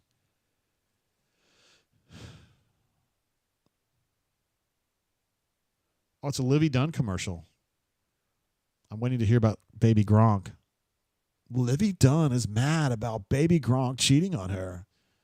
She's jealous because Baby Gronk's been hanging with the Huzz at the mall. Small Victory says Kelly drove 3 times to the hole. Scouting and confidence saw opening for it. Yeah, he was driving more in the early part of it. He actually hit a couple early, and then he started driving a little bit later, and not as good. Ephesians says, yeah, JG, but what is SEMO's percentage today? I haven't even looked. SEMO is a perfect 100% from the floor. 2 points. He's +10, I might add, on plus-minus. So I think he's our MVP. And with that one shot, he's on fire. We gave him one of those. Anthony R. says, JG, our defense is stellar. I mean, it hasn't been bad. I mean, you give up 68 points in a game, you're going to win that most of the time in these days, right? 10 of 27 shooting for Oklahoma, which works out to like 38%, 40% from 3. These guys, Dari and Pat Bradley, are on the squatty potties tonight. They're 10 of 11 from the free throw line. Auburn is 11 attempts from the free throw line is actually a pretty large tally for a half of basketball for Auburn. Usually it's in single digits. So that's kind of interesting. 7 blocks for the Auburn Tigers and 0 for Oklahoma. So that's probably something that Oklahoma's not real fired up about. 6 assists and 6 turnovers for Oklahoma. They're probably not fired up about that. Their points per possession is 1 flat. So they had 34 possessions and they scored 34 points. The Auburn Tigers is at 1.25. They like to be at 1.3 or higher. That's when they feel like they're really playing well. But 44 points, it's hard to complain about that too much. As far as individually, Janai's been a mess. Of course, we're all surprised that he doesn't get more foul calls, honestly. And I also predicted before the game that Dylan Cardwell was going to have double-digit points, which is kind of a long shot if you're thinking about from a betting perspective because he doesn't have that many double-digit games. He had one in the last one, had a double-double, in fact. 6 points on 3 of 3 shooting. It was actually 3 dunks. And he missed his 2 free throws early in the half, so that would be tough. Moby Alum says, JD, do you think game day will come back for the Bama game at Neville? If it is for the SEC title, I would definitely think that's what they would do. And I suspect that's what the case will be. I think we're setting up for something like that. Of course, for that to happen, that means that Auburn's got to lose some games, which hadn't happened. So do with that what you will. I have been predicting for a minute now that Auburn's going to lose some games. Some of you guys are like, JG, I don't know what you're talking about. But you're just not going to go undefeated in the league when it's this good. There's no trash teams. I mean, South Carolina's the worst team, and they're decent. Vanderbilt's a bottom half team, and they're decent. Oklahoma's a bottom half team, and they're decent. Like, these are not bad ball clubs by any stretch. Let's see if anything unusual in the minutes distribution. Chaney getting 12, which is a lot for him. He usually picks up 2 fouls in the first half pretty quickly, and he sits down, which clears the way for Turtle to play. Turtle has not even checked in tonight. So that's one thing that affects it. Tahad has 10 minutes in there, largely cut a little bit because Denver's been pretty good, right? Denver, we haven't noticed him struggling on the ball as he does with some of the, like when Zakai was on him and when the guys from Georgia were on him. He had a really hard time just getting basic stuff done. But tonight it doesn't seem like Fears has been giving him too much trouble as far as just operating. Now he has 5 points and 1 assist, so it's not like he's dominating the game or anything. But Chip says Auburn lose? Get out of here. Clown show. I do think that they're going to lose something. I mean, come on, man. I know you kind of do too, but you're not going to go undefeated. You don't got to go undefeated to feel like you've had an amazing year. And I think 3 losses wins the league outright. Hang another banner, man. Yabo says, can I get some Turtle later on to complete my night? I'd like to see Turtle give us a little Chris Smooth ass clapper. Let's see. We're kind of getting some updates on Florida injury situation. Cassidy Pieces, Rudd, and Hangleton, who got hurt, I think, in the SEC tournament last year, broke his leg. And Clayton sat out the game tonight against Vanderbilt, so they have some guys down. Not clear. Michael Handlogton will probably be out, but the other guys might be back. So Yabo says, if Dylan, Simo, and Turtle have a night, that's the trifecta. I'll sleep like a baby. How about that? Chip says they are undefeated and they will be until they are not. All right, that is a true statement right there. I'm definitely agreeing with that. Let's see what else we've got to talk about here. Aside from Simo being the MVP of the half, obviously, I think we're all on board with that. Tahad being a little disappointing with the shooting, but I thought everything else that he was doing was great. I thought he was playing great. You guys know I like to call him, he's the auger. He's the guy who attacks downhill, and I also said earlier that I think he's one of the 5 most talented players that's ever played at Auburn, and he's a freshman. I think he's outstanding, and I just cannot imagine what he's going to be like next year when he resets and comes back and he's got all that experience, because he's got everything you're looking for, man. He's got quickness, he's got verve, and he's getting better. His passing is getting – he's already like a very creative and willing risk taker. But, man, the risks are like – he's just making them all pay off now. Now, shooting's been kind of ass today, so fair enough. But I really like some of the other things he's been doing. I really like what Dylan's given him today. Some really good individual defense. Brian P. with us tonight. What's up? He says, my man JG in the house. My man Brian P. in the house. What up, man? Good to have you here. Anthony R. says, will we ever see Jakai? So here's kind of my feeling on Jakai, right? He literally walked off the floor in the middle of a game. Like, if you're a player, like, that's literally the worst thing you can do, right? Like, unless you, like, short of, like, slapping your coach or something like that. Like, I don't think that he was coming from a place of spitting the bit, but it looks like you're spitting the bit. I mean, seriously, for being real about it. And so it's just a bad look, and I told you guys like a month ago I didn't think he'd be back, and some of you guys were like, oh, my God, what? And it was just because I was figuring he was going to do this again, and he did. And I mean, I don't necessarily think he's out for the season, Anthony, but it's going to be a little while. I mean, you got to do better. Yabo says he was sent off the floor. Okay, fair enough. He was not with the team in the middle of a game. You just can't do that. You just can't do that. I mean, and if you, I don't talk about it. There's Dylan with another great defensive individual play. Dylan, man, another great defensive play, and gives him the thumbs down. I love it. And he's laughing over there too. Probably laughing with Ira. Coach Bowman over there probably enjoying that one. Coach Corey loves those too. They get a kick out of that stuff. Yeah, I don't talk about what happens in practice, but if you've been to practice, you know that Kai having a fit is nothing new.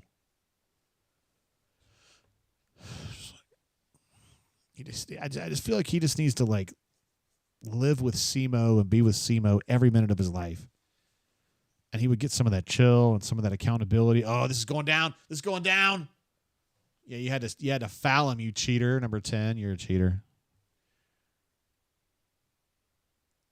Let's see if the Auburn trainer Clark Pearson goes over to attend to Chad, who's down after that vicious foul. It should be a flagrant 7. It actually wasn't a flagrant foul. No, I'm just teasing, but Chad took a tumble into the cheerleader action, almost went into the stanchion, I guess we could call that, behind the bucket. Oh, Chad's back up and he's good. Might be bleeding off his left knee, though. Thumbs down. Sam liked the thumbs down. I did too, man. That's great.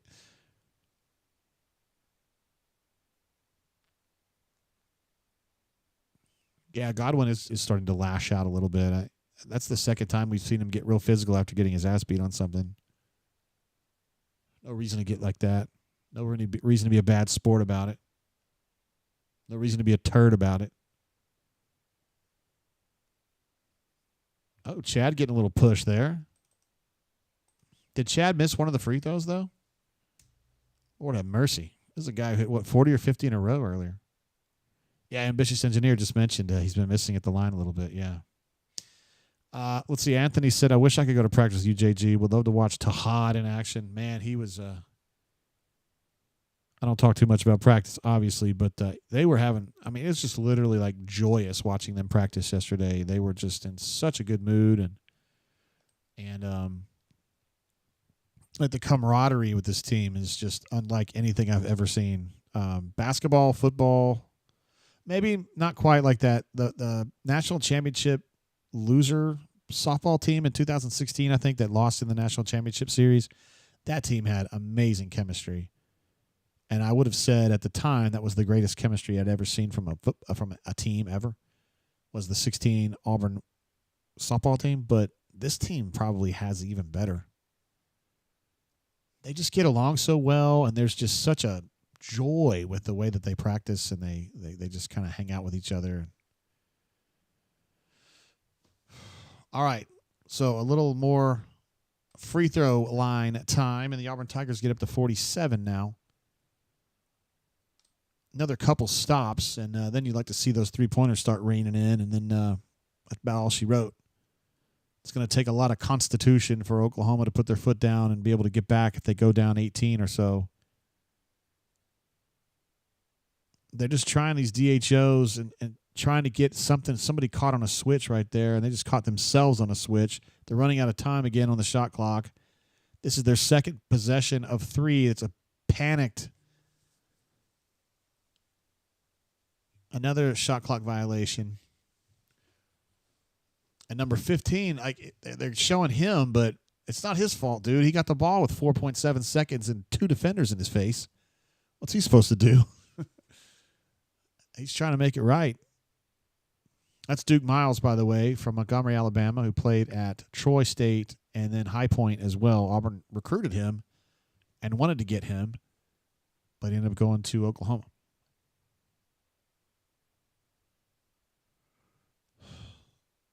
Oh. Chad Bacon lasagna with a step back 3, and he just drained that big one. He's draining the weasel on that one. 50-34 right now. Auburn is really pushing hard here to open the second half. Raven gives it a lockdown, and Cassidy P follows it up with a splash emoji. That's what you like to see. Uh-oh. Spicy P thinks it's time for the danger zone. Is it time? I'd like to see Auburn get up a little bit more before I danger zoned them. We are flirting with it, though. I'm definitely seeing a bunny in the pot right now.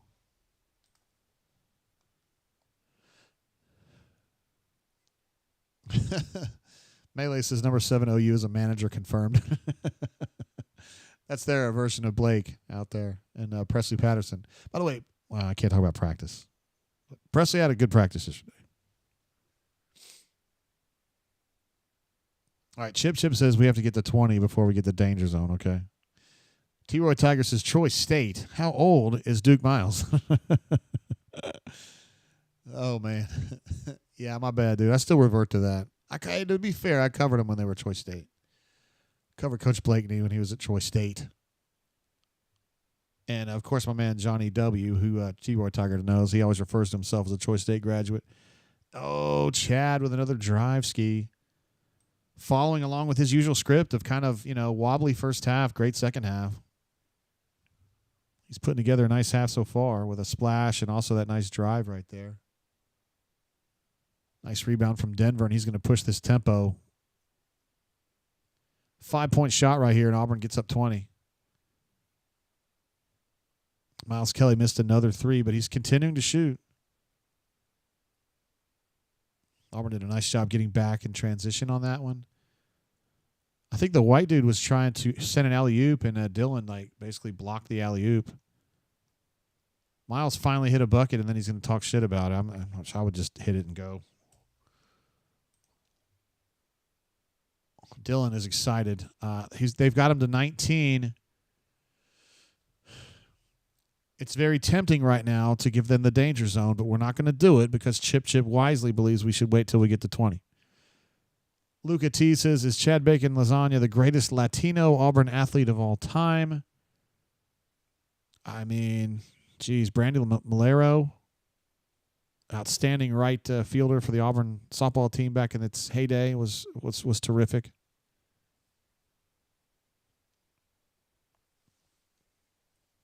Stoop Up says we are on the highway to the danger zone. That's how we'll preface it. Yeah, we'll say that.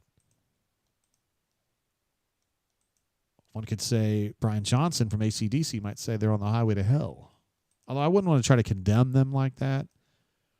But at the same time, I mean, that's kind of where they're in trouble here. This is really not a good situation if you're an Oklahoma fan.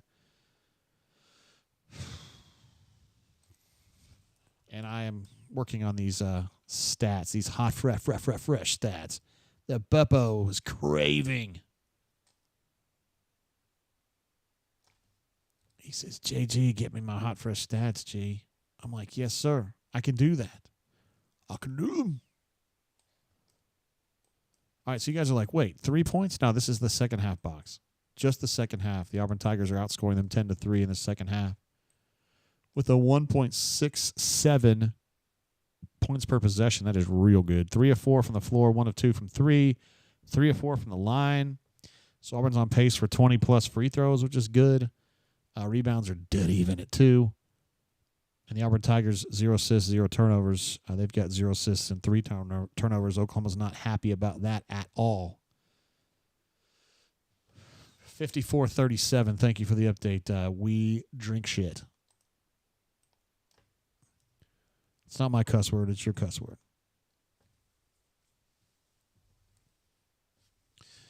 Schaefer Kia says, light the sign.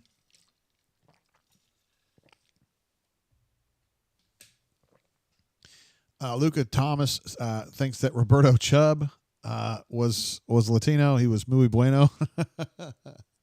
Also feel like a stranger wants to know if Kareem Canny was an honorary Latino. I don't know what that means. But I liked Kareem Canny. He was nice to me. Very talented player.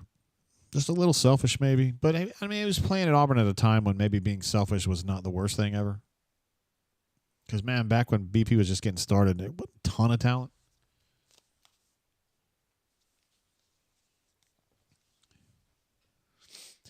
Let's see. Ephesians says, real quick, JG, you are really a gangster for sound.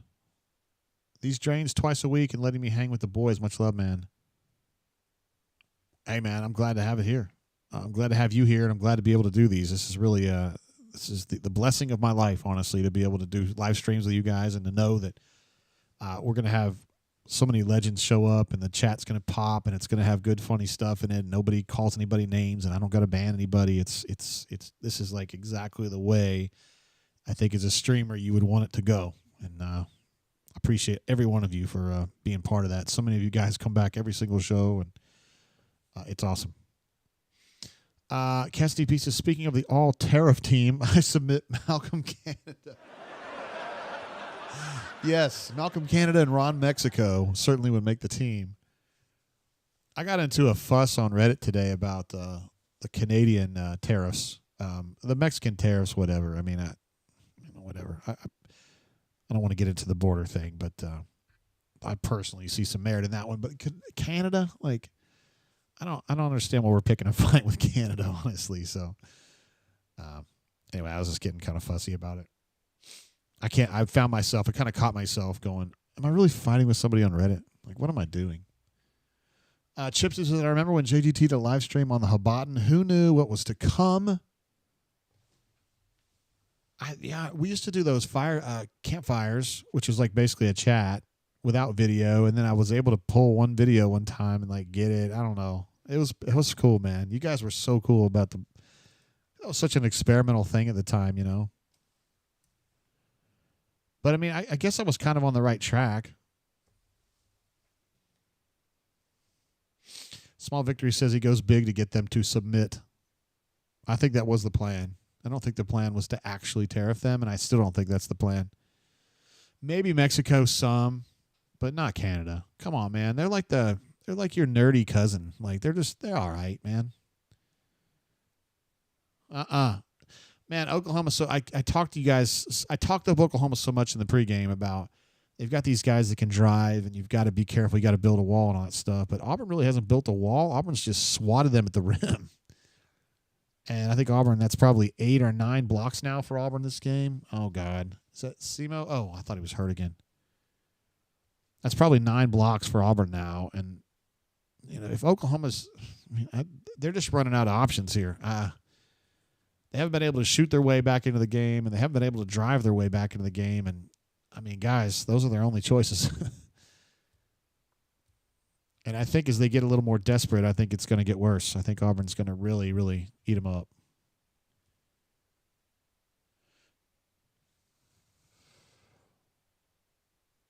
Kevin H. says the Canadian government has already apologized for Bryan Adams. That's funny, man. But you cannot make any fun about Canadian artists too much because I love me some Rush, and I will get in a fight for Rush. Geddy Lee and Neil Peart and Alex Lifeson. You don't even besmirch them, please. Don't put me in a situation like that.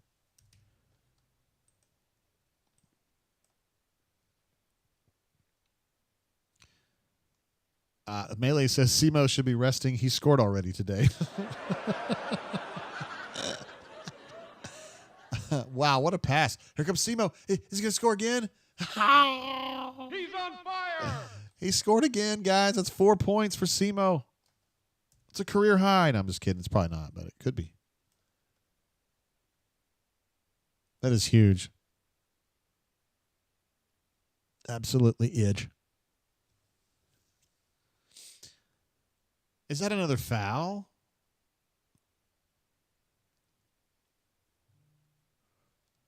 Like every Auburn fan sitting near Tahad is going, what is the call?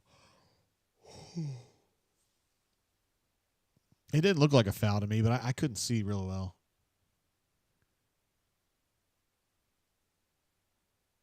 Look at Simo, guys. Yeah, Melee says he's 200% now. Jordan says the He's on Fire soundbite for Simo wasn't on my bingo card tonight, LOL. That is 100% true. Chip Tip says Todd didn't do anything. I didn't even think he was like in position to foul him if he wanted to. He was just kind of like hands down near him. And Lucas says we're going to start calling him the West Memphis Marauder. Is where he's from, actually.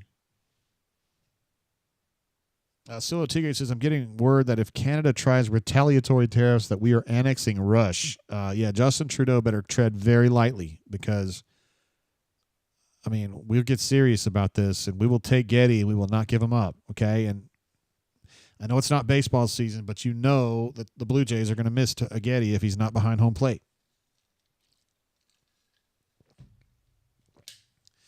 Cassidy P says Canada did give us Neil Young, Pam Anderson, and the band.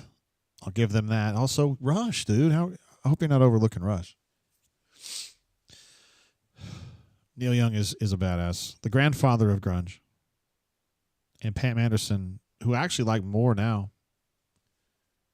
I kind of thought she was just a dumb hoe before, but she's cool. Well, I underestimated her.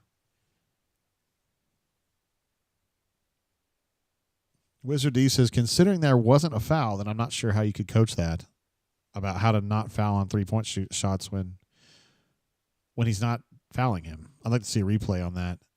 Let's see. We Drink Shit says Shania Twain, also notable Canadian, which we all adore. Men of a certain age are fans of Shania Twain for various reasons. And also Schaefer Kia notes that Canada gave us the Trailer Park Boys, which is absolutely true. I used to get people telling me I had to ban people for posting pictures of Bubbles because they said they were making fun of retarded kids. And I'm like, that's a character from a TV show that's popular with people. They're like, no, they're making fun of retarded people. I'm like, Bubbles isn't retarded. He just has big glasses. That was early on in my bunker days. I think it was Betty Croft who was doing that shit. Revenge jumps in with a super chat. Super chat. He says this team is like a freight train. I wish I had a freight train sound. I ought to have one. Yabo says Nickelback equals Canada. Man, we were talking about good stuff that they've done. I don't know what we got to do bad stuff. Yes, Revenge. We need to get a train sound. You could also do that at the hibachi restaurant. Schaefer Kia says Bubbles is the smartest guy on the show. I mean, he gets to the bottom of it. Like, you know what I mean? But it was so funny that Betty Croft was so ardent that people needed to be kicked off the site because they were making fun of retarded kids. And I'm just like, do you know the show? Have you ever seen the show? Bubbles is not retarded. He's just not. I mean, I know the show.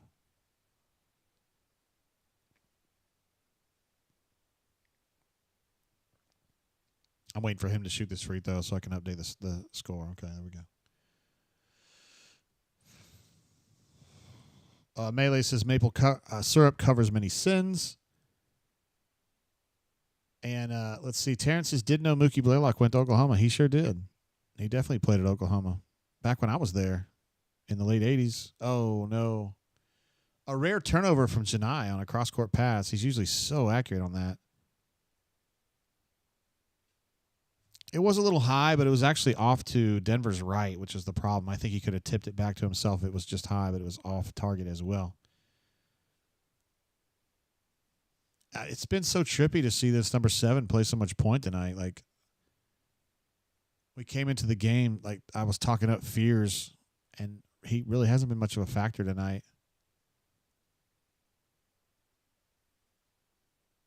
Oklahoma's having a really hard time right now. They just don't have it. This guy can't shoot. Chaney with a big defensive rebound. Terrence says Mookie Blaylock was the first name for the band known as Pearl Jam. That's absolutely true, and that's the reason that they named their first record 10. A lot of people think it's because they had 10 songs on it, which would have been a very good guess. Oh, my God, Taha just banked in a 3. Splash.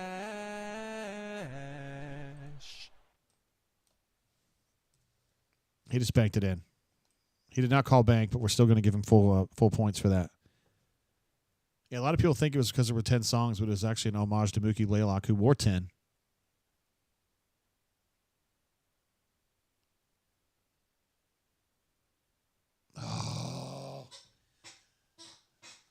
Oh, that stick back for Oklahoma, man. He kind of hoodooed Janai on that one. He's even laughing about it. Janai just got twisted around. It wasn't really anything he did wrong. It was just very quick work from the power forward there.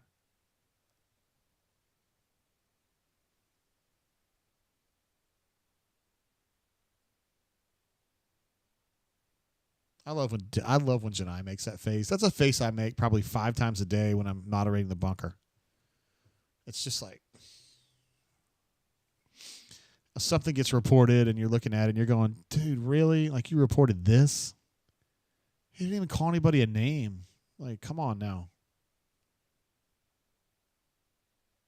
Soft as Charmin, bro. Anyway, that play wasn't soft as Charmin. That was a nice play for Oklahoma.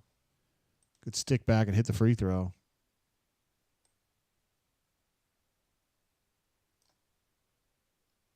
Terrence thinks that Pettiford leads the country in banked threes. We're going to start calling him Banksy. All right, so Janai did get a foul on that. We know we love to think that Janai never gets fouls called. But he did on that one, that's for sure.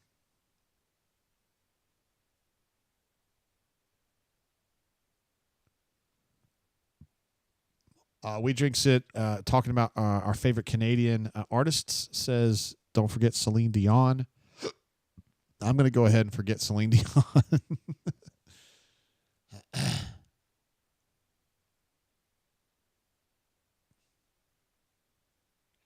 Wonder who else is like, because when they did USA for Africa back in '85, the Canadian artists did something that was, they were called Northern Lights. They did a song called "Tears Are Not Enough," and I could see the video in my head of like the Canadian, you know, it's like the regular people you would expect, like Neil Young and Bryan Adams and Rush, and I can't think of anybody else. You know, I mean, I think the McKenzie brothers might have been on there, like the A Hoser.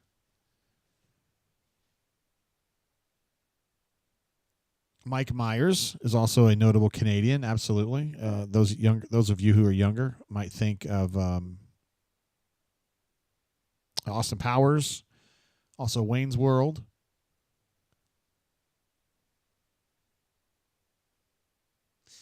Boy, Chad hits those most of the time. Great rebound for Dylan. Oh. Splash. 62 points now. The Auburn Tigers are starting to heat up. Knuman says, I got beaver fever. And Solo Tigre also notes Norm Macdonald, the absolute comedic genius, one of the 5 funniest people I've ever heard in my life. Also Canadian, passed away somewhat recently, sadly. That was a really nice machination for Oklahoma, and he can't stick it in. Now Auburn needs to hit a 3 right here. And just, 15 got scared and fouled to Hod. Scared. John Candy also. Bare Naked Ladies. Interesting. John Candy's been gone a while. And I was thinking about him the other day, specifically in Stripes, but you may know him from Planes, Trains, and Automobiles. Uncle Buck.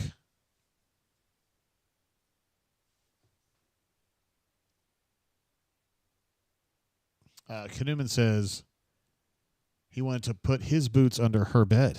Interesting.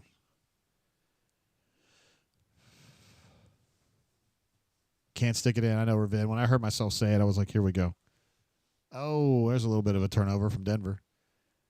That might be the turnover, like the most turnover we've seen from Auburn this season. Like, there was nobody anywhere near that.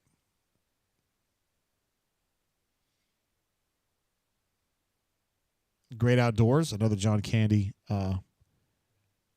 film, for sure. He was also in National Lampoon's Vacation because he was the guy at Wally World. Sorry, folks, park's closed. God, there's another block. Auburn has got to have at least 10 blocks tonight. Oh, Denver. They're going to call another timeout, aren't they? Did they call it? They did call it, didn't they? Is it time? Chip, is it time? I mean, it's 18 points. They've got 12 minutes to go. They've called another timeout right up against a media timeout. This is not a good look. Yeah, Eric, I was saying earlier, Stripes was the one I was thinking of today about that. He was pretty funny in that one. Yeah, Cassidy P loves bringing in the Zepp jokes about somebody was trying to, it was AU Tiger 8830 was trying to equate Zepp Jasper with Denver Jones, and we're like, dude, I mean, these guys don't even have anything in common. Like, CJ's getting in there on some Zepp action too. CJ believes it's time for the Danger Zone. I haven't heard from Chip yet. Chip says it's time. It is time. Danger Zone. This is your redheads, your strippers, anyone named Tiffany. This is where your car gets keyed, you get a bunny in the pot, your tires get slashed, and you wind up in jail. Danger Zone for Oklahoma Sooners right now. They're in real trouble. Knuman says Alicia Cuthbert is also Canadian. Interesting. I'd like to have my boots under her bed, too. Maybe we could kind of talk that one out, Knuman. We probably need to look at some hot, fresh stats, don't we? Schaefer Kia says Danger Zone, you hosers. That's good. I like that. Getting a little Canadian humor in there. while we're talking about Canadians. I also want to show this earlier. This is from the company called Lids. Top NFL sales in each state. Do you see the Raiders in Alabama? Do you see the Raiders in Alabama? I don't have any idea why it wouldn't be Falcons or Saints, because that's 100% what it should be. But for some reason, it says Raiders. Now, I realize that Bo Jackson, 30 years after he retired, is still known widely as for his work at the Raiders. Oh, we're working our way through the great Oklahoma players. I like this. Buddy Hudson. I bet that guy was a badass. I didn't see him play. I mean, I was born in 72, so missed him by a little bit. But, I mean, if you look at the best, Henry Harris, a badass. You talk about the best, like, starting five for Oklahoma, like, all time. They got some players, man. Blake Griffin, Trey Young, Stacey King, Wayman Tisdale. There's some bad boys right there, man. Solo Tigger says, congrats, JG. You're the only person in Alabama shopping at Lids these days.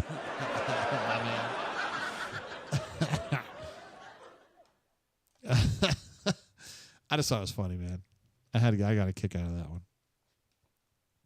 All right, let me get some hot, fresh stats up. We're probably going to we'll go to full stats a little earlier today just because I don't know, I feel like it's time. And we'll just leave them up as we work our way into this next segment. We're going to have a media timeout here in just a minute anyway, so. Porter Moser had just seen enough. I mean, it happens. You play Auburn, sometimes it's a phantasmagoria. You know what I mean? Look that one up, guys. And don't look up the ride at Bell's Amusement Park in Tulsa, Oklahoma, circa 1985, because it's worse. Because you might be able to get a little lip in there if you play your cards right. Not from me, but from somebody.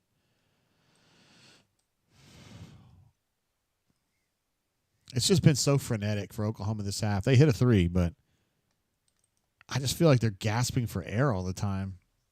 Like they're just looking for, like, please, God, let's get a look, you know? Cassidy Pieces, Lon Kruger is rolling in his grave. I used to tell people if I had a son, Lon Kruger, he could play for Lon Kruger. Turtle with a miss. Oh, he had a layup. We could have had a SEMO Turtle double. And he missed a layup. All right, so we're going to go to the media timeout here. Dude, I cut this statistical box all messed up. I'm going to recut it. We don't need all that white space at the bottom, bro. All that does is make it more difficult for us to appreciate the great statistical profile that Auburn is putting up in this game. So, my apologies. I will fix this right frickin' now.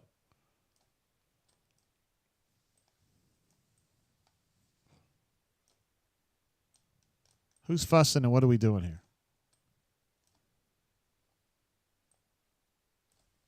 Yeah, Jeremiah Fears has not been a factor here. 8 points on 1 of 6 shooting. Jeez Louise. 4 turnovers. That's been a nightmare of a game. Somebody's wrecked him up, man. Miles is picking it up a little bit. Got 9 points down, 4 of 10 because he missed. I think it was 1 of 5, 1 of 6 to start. Chad Bacon lasagna from 3 somehow missed that completely. Oh, but he stole the ball right back, and he got one back. He's heating up. That was a great play, man. He airballs a 3, then gets the steal and sticks it right back in. I love to see it.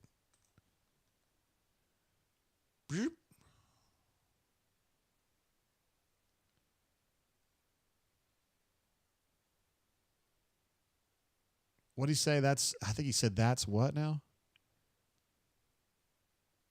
Auburn has 10 blocks. That's what Spice be. I thought they would have had more by now. I'm going to get a point there for Auburn. Just give me a second. I want to look up these blocks. 10 blocks. You're right. 10 blocks and 7 steals. Good golly, man. Oklahoma's just getting absolutely hurt. Getting knocked around. Meanwhile, the Auburn Tigers are on par to score a lot of points. This is going to be an 85er at least. Is he grabbing his shoulder now? I was kind of joking with Clark Pearson, Auburn's outstanding athletic trainer, that how many times a game he's got to go attend to Chad. It's at least 2 per game.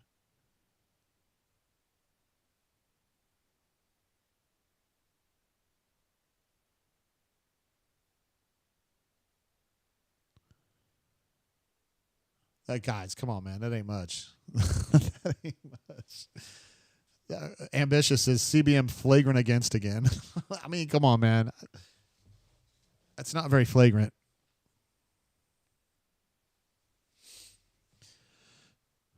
Our man, Matty Crouch, is working the video review right there.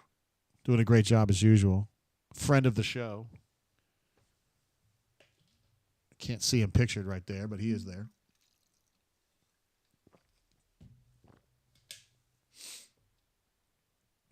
Ambitious Engineer says, toss him, can't throw an elbow.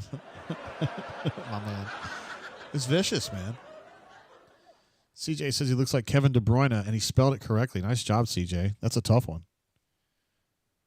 Yabo says, hit CBM right in the nipple ring. Oh, man. That's funny. Look, he's still playing the bit, though. He's still grabbing at it. That's good. Clark needs to get a magic sponge out there, some magic spray, just to kind of help him get over it, you know.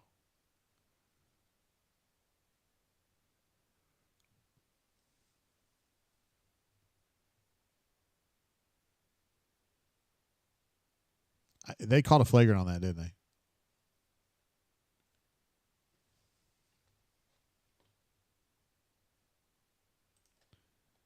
Trying to see what the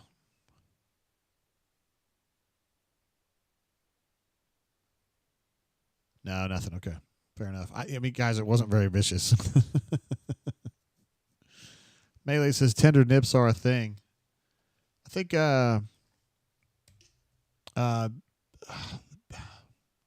why do the names keep escaping me? The guys play Eddie and the Cruisers.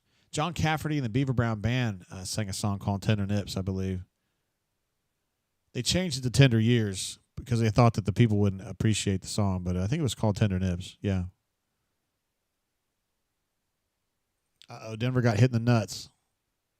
Man, what is it with Oklahoma and all these dirty shots, man? First they punch him, elbow CBM in the shoulder. Now they kick Denver in the nuts, man. Like, this is so dirty, dude. I mean, why do you, man, that's come on, man.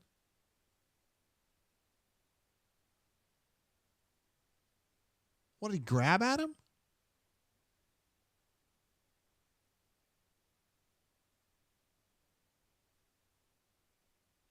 Did he take a knee? Was it a knee?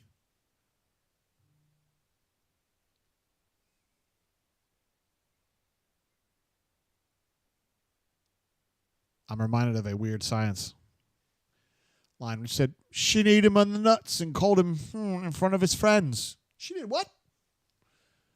She broke my heart in two. She broke more than your heart. Yabo says now Denver got hit in the Prince Albert. I learned what that was listening to Ron and Ron back in the 90s because Flipper got a Prince Albert. They had to explain why Flipper got a Prince Albert. And I was like, what in the world would you do that for? Yeah, Eric, I thought it was a shin to the jewels. That's what I was thinking.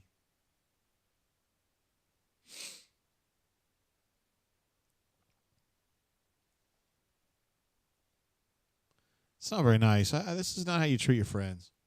Hey, we've had zero coverage of Coconut Bra Guy tonight, have we? Maybe he's not there, or maybe they've just grown tired of it. I don't know. I mean, it's just something to think about. I don't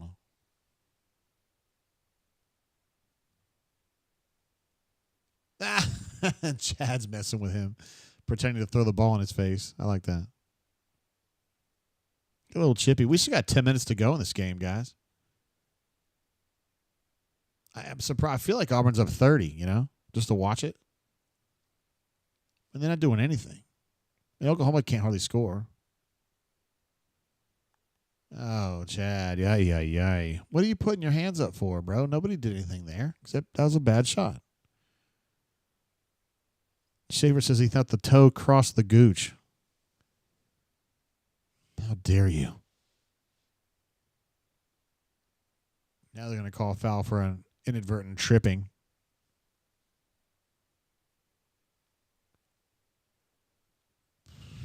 God, this game's it's really dragging, isn't it? Like, dude, Auburn's going to kill this team. Let's just finish it out. Come on, guys. I guess Chad got a little handsy there, didn't he? I feel like a stranger says a coconut bra guy is there, but he's not wearing the coconut bra. Interesting. Maybe he met a girl and she said, "Dude, you got to chill with the coconut bra." I would have respected it, honestly. That's a boundary I can respect for sure.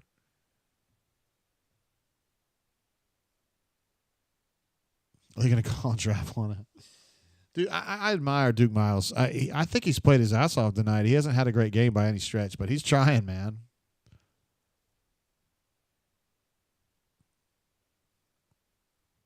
He might have been a good piece at Auburn. I don't know. Maybe. I don't think he'd have played as much as he does at Oklahoma.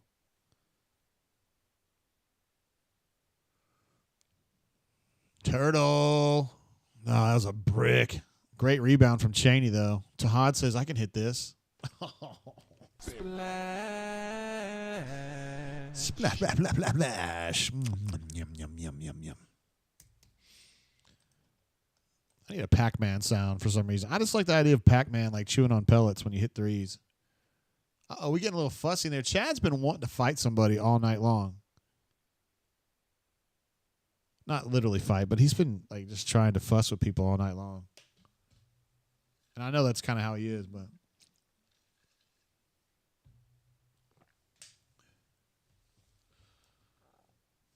I like Turtle doing some mental reps on the threes over there. I like that.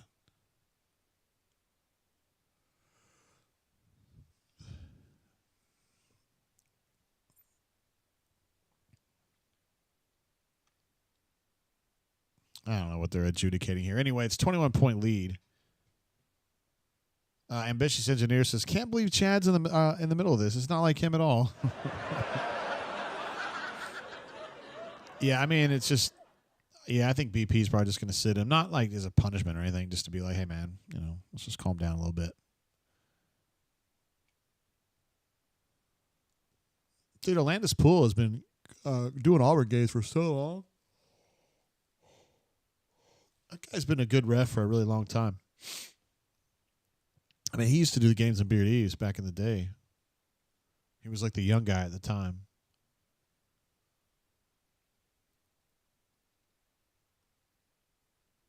I know Stoop Up says, good gosh, we got 9.5 minutes left, and it's 11 o'clock on the Eastern time zone. As Coach Ian Borders is listening to, and Corey, listening to Chad Baker Mazara's side of this. We've had to adjudicate a elbow shiver, a nut punch, or a nut kick, actually. And now, Chad, I don't it might have just been mouthing. I don't know what all I don't know what he's been accused of. CJ says, good God, I want to go to bed, LOL. CJ's in the Central time zone, too. Revenge jumps in with another super chat. This is watching Pettiford's growth as a defender has been a real pleasure to see. He's going to be a real problem for teams coming up. That is part of the game where he's really needed to when he got here, I mean, he had everything he needed on the offensive end, right? Quick, valorous, can shoot a little bit, creative with his finishes. But defensively, the technique wasn't there, and he's made a lot of progress. That's something that they've been talking to him about. BP's been talking to him about. Coach Ira's been talking to him about. Coach Pruitt's been talking to him about. So, they're getting there. They're getting there, and I agree with you, Raven. He's made progress on that front. I mean, I think he's going to be a fully featured guard. I mean, you could argue he is right now, but I think next year when he gets that full off season to kind of consolidate all the progress he's made this year, I think he goes into next year as like a second team All SEC guy right out of the bat, right off the box, and then we'll just see if he can continue to grow through next season. He might be a really big time player. Oh, I know what he said there. So Chad fouled out. I don't know. I'm a little off on that one.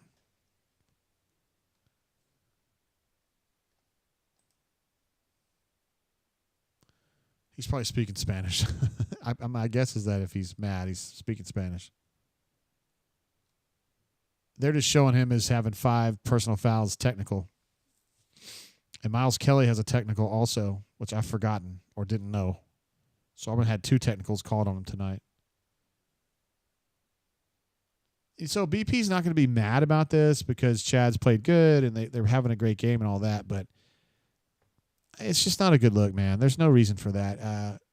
Kenyon is saying, when is Chad going to grow up? I mean, it's a fair criticism, man. I mean, it's all fun and games when you're kind of joking around and keeping everybody light, which he does. He does a good job with that. But, you know, like, and is he really hurt his team tonight? No. I mean, they're still going to win this game. But, like, it's just behavior that just isn't helpful. And you could see it coming, and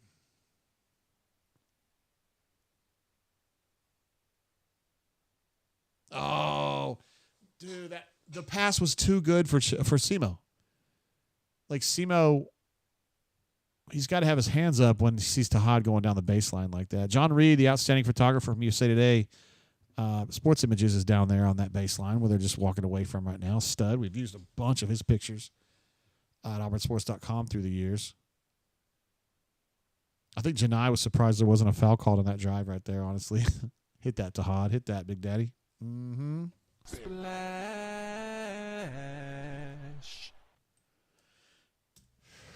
Nice. Tahad's picking it up a little bit. 3-point shooting's heating up a little bit, too. Whoa. That was a good pump fake. Yeah, that's going to be...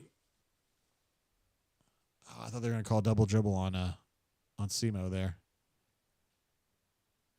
I'm surprised that wasn't double dribble. I think he fumbled the ball and gave it back to himself. Which is, I mean, because Simo, we've joked before, like, Simo's number one thing is to get the ball out of my own hands, right? And they give him the ball, and he just, like, goes, get it, take it.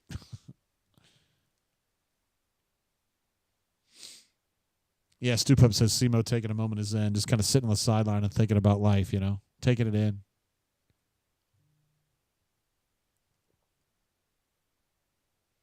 So go to the free throw line. This is definitely, we're looking at a career night for Simo here, right? I mean, this could be 5 points, guys. Could be 6. It's the first one. Somebody asked me earlier about the Luka trade, which I can't say I'm an expert. You know, I just watch the Thunder, and I don't care about anybody else. But, I mean, you just have to put a lot of value on the fact that he doesn't take care of his body. The Mavs are going to know more about it than I do. But if he's going to be like Ken Griffey Jr., where he doesn't take care of his body and he flames out at like age 29, I don't know, then it's not a terrible trade. But I still don't think, you know, if you're going to trade a guy that good, you better really make sure you're getting maximum value for him. And I feel like the Mavs just kind of dumped him and took the fuck off. Like, oh, what a nice creative finish right there. For Chaney, it's like he was kind of undecided on dunking or laying it in, and so he did like a big layup. Like a parabolic layup.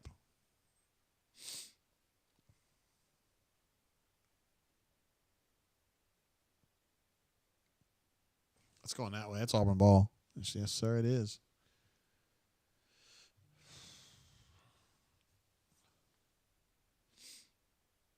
Well, at least Chad's being a great teammate coming off the bench now that he's out of the game and talking everybody up. Not Mark says, did CBM say something about Fear's mama? I think he said something about like this. How big a boy are you? Well, just, it don't make no difference. Just bring her on down. You're tough as hell on this phone. AU256 says, let's get Jakai some PT. What is this, man? Yeah, I don't think that's happening, bro. I understand why you want to see that, but Stu Pup trying to put some reason into this Luka Doncic thing. Mark Cuban doesn't want to pay that supermax for Luka because believably running for president in 2028. Interesting. Based on what Cuban talks about on Twitter, I feel like he would have to run as a Democrat, wouldn't he? I mean, I feel like he would.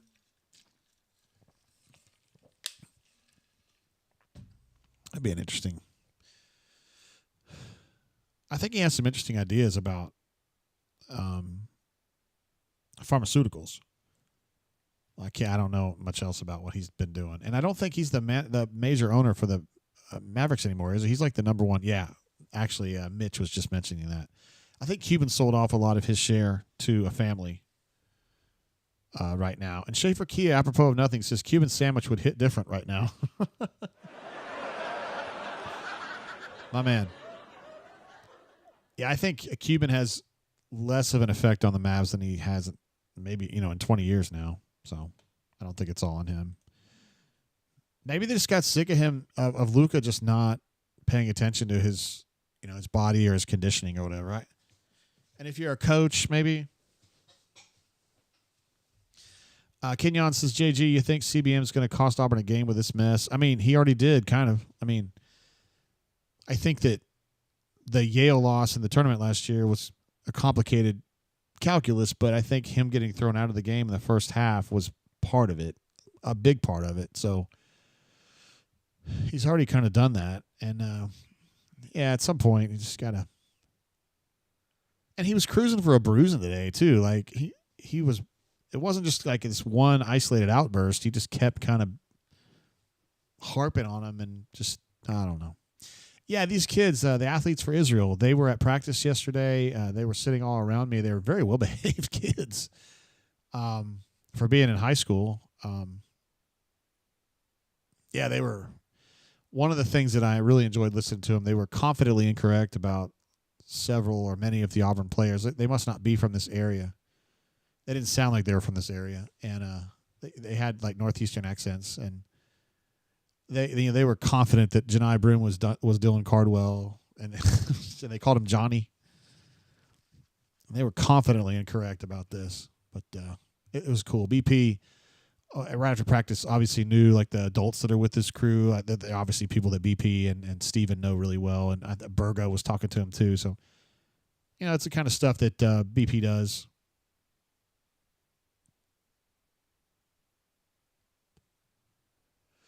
Tahad was actually having a lot of fun, too. He was getting a lot of pictures taken with him after practice yesterday. Tahad has a lot of fun at practice. He's kind of like CBM, but doesn't get in trouble. You know what I mean? Like, he has a lot of fun, too, and he cuts up, too, but he's never going to get a technical, I don't think. God, what a great drive from Chaney, and it just doesn't finish. Yabo says, I mean, it's kind of part of the CBM package. He's awesome, but a couple times a year, his Dominican spirit comes out. That is true. He loves... Yeah, I think that's fair. And he's so close, like he doesn't push the line as much now as he used to, but, tonight just a little too much. A little too much. Janai's hopping. He might have just tweaked his ankle a little bit.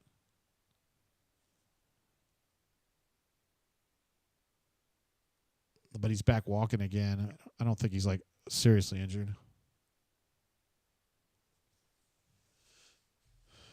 It's interesting in practice. He don't play with that. He doesn't play with that sock or whatever you want to call it on his leg, that compression thing. It's just in the games. And for the life of me, I'll never understand why these players don't wear ankle guards, to prevent them from rolling it over. And these are big boys. I mean, I don't know what Janai weighs, like 240. I mean, he's a big boy. If he's going to land on someone's foot and roll it, like, that's a lot of weight to put on that thing. I don't know. I'm not a doctor. I don't even play one on TV. Ravin jumps in again to say Yiddish trash talk. Imagine the Yiddish trash talk in that section. Yes. They actually used a Yiddish word yesterday, and I thought it was amazing because it was like shit that I never hear, And I can't. It's one that I use sometimes, because I use kvetch all the time. But it was another one, and I was like, "Oh my God, that's amazing that I heard that in real life." I can't remember what it was now. It won't come to me. I could sit here and try to think about it for days. Thanks, Ravin. Appreciate the super chats, my man.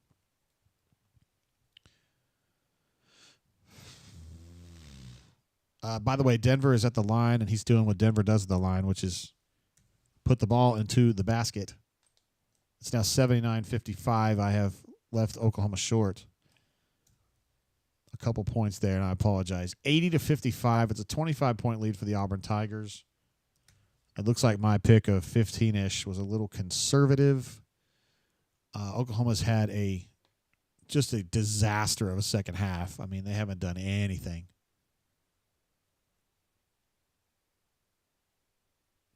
And Auburn's had, very little trouble scoring the basketball. They didn't just hit a three.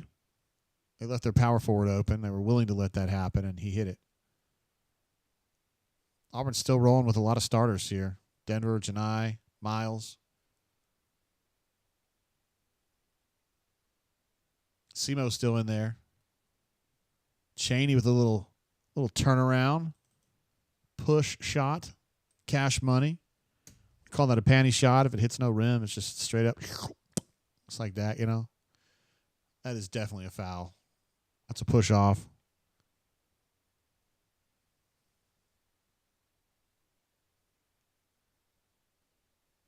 Oh, Chaney with a defensive rebound.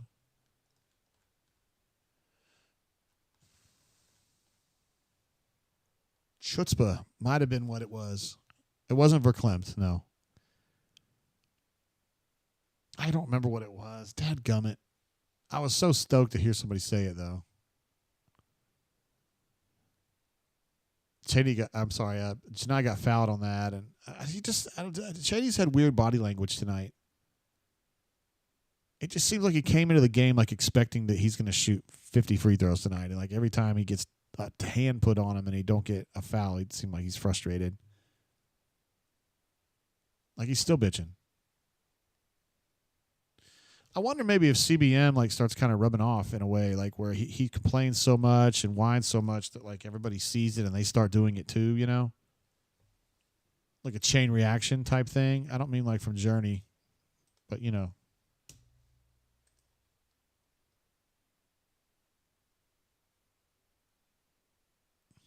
Spicy P says we're not ending until midnight Eastern. Sad face. T Park jumping in with another super chat. Thank you, sir. Says thoughts on if we see Howard play again this year. Been 4 or 5 games now. I think it's been 2 or 3 maybe, but it'd be in full. It would definitely be more than that. You're right. So anyway, I think we'll see him play again this year. Yeah.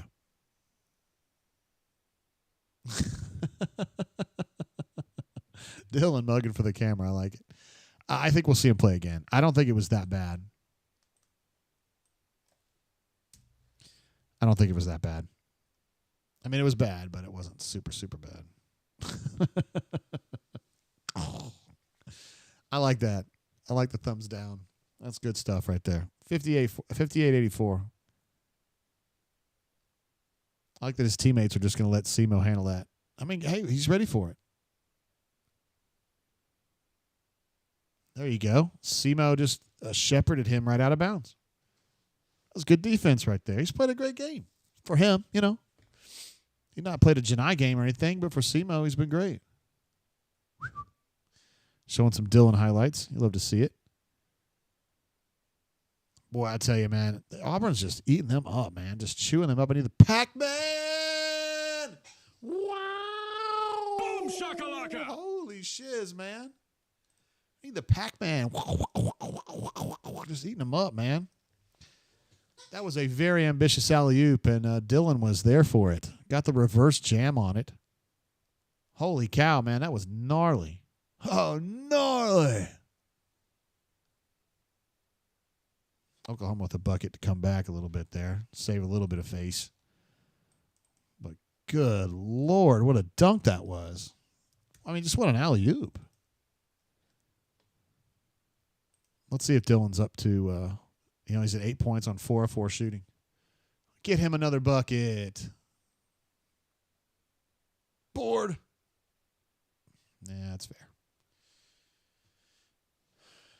Get Dylan 5 for 5, 10 points. Come on, man. He deserves it. He sets screens. He gets your rebounds.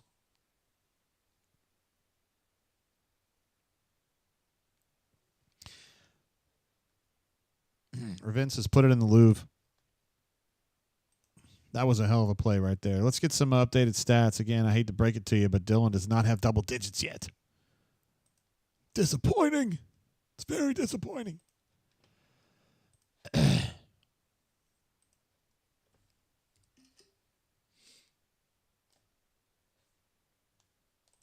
All right, hot fresh stats coming right up.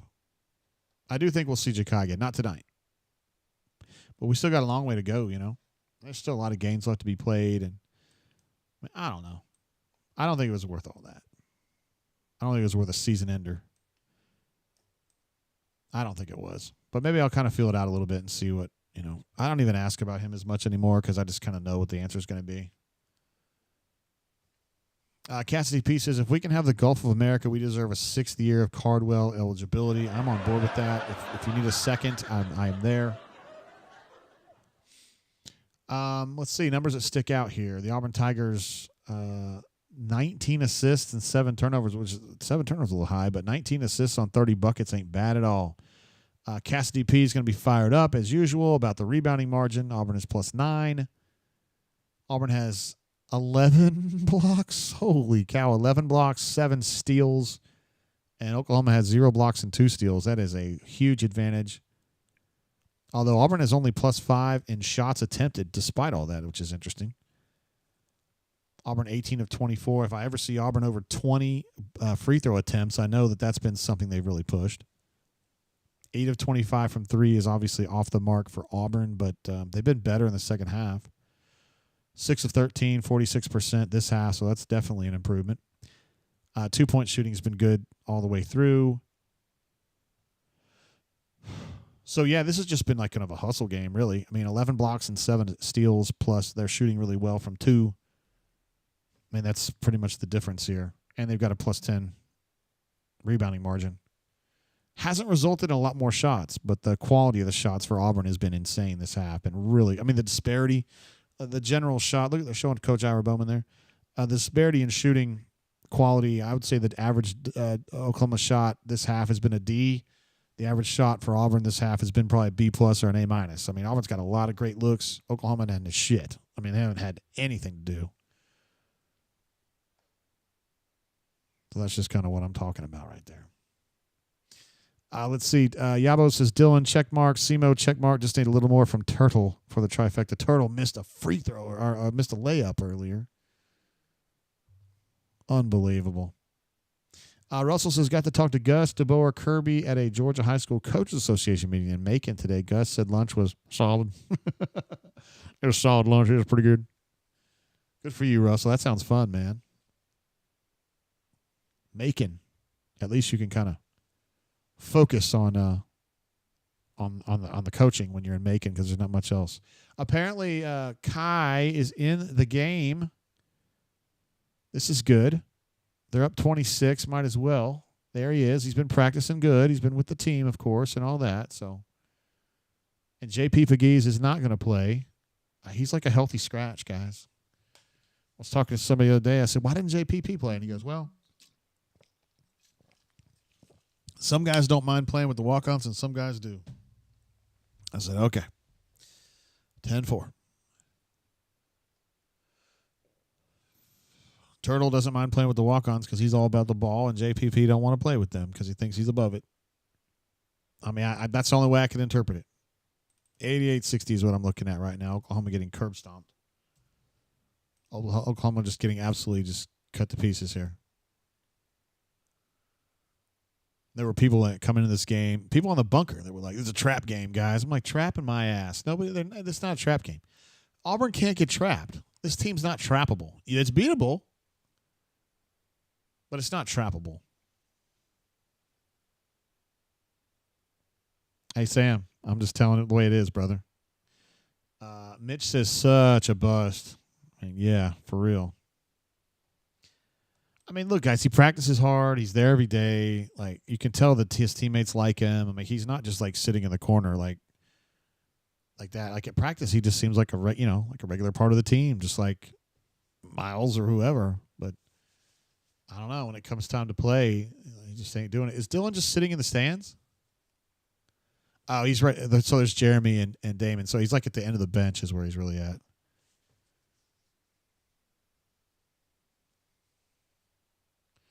CJ. Oh, CJ, I'm going to give you this one right now. And listen to me. Don't be too proud of this technological terror you've constructed. Don't get too proud about this now. And he says, lose, beatable by who, Bama? There's bigger cats out there lurking in the weeds, my man. I'm talking about the Duke Blue Devils. I'm talking about whoever's going to play great in March Madness, bro. It could be Drake. It could be Arkansas State. It could be one of those teams that play off their ass. I don't know, man, but there's scary situations out there awaiting. I promise you. And don't ever think that, bad things can't happen, because it happens. Mitch JP says, I have a problem with him not wanting to play whatever chance he gets.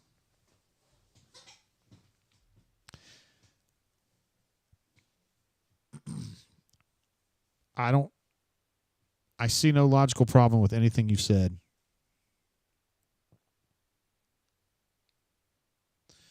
All right, so Chaney goes to the line. Chaney hits 2, and the Auburn Tigers are up to 90. Still got 3 minutes to go. We got a chance for Presley Patterson or Blake or CJ to get in here. That was a tremendously bad three-point opportunity, shot, I should say, for Oklahoma. We still got Tahad in there, Turtle in there, Kai. Oh, we got Blake in there, though. Get the ball to Blake. No, Kai says, I'll take that. Got fouled on a 3, though.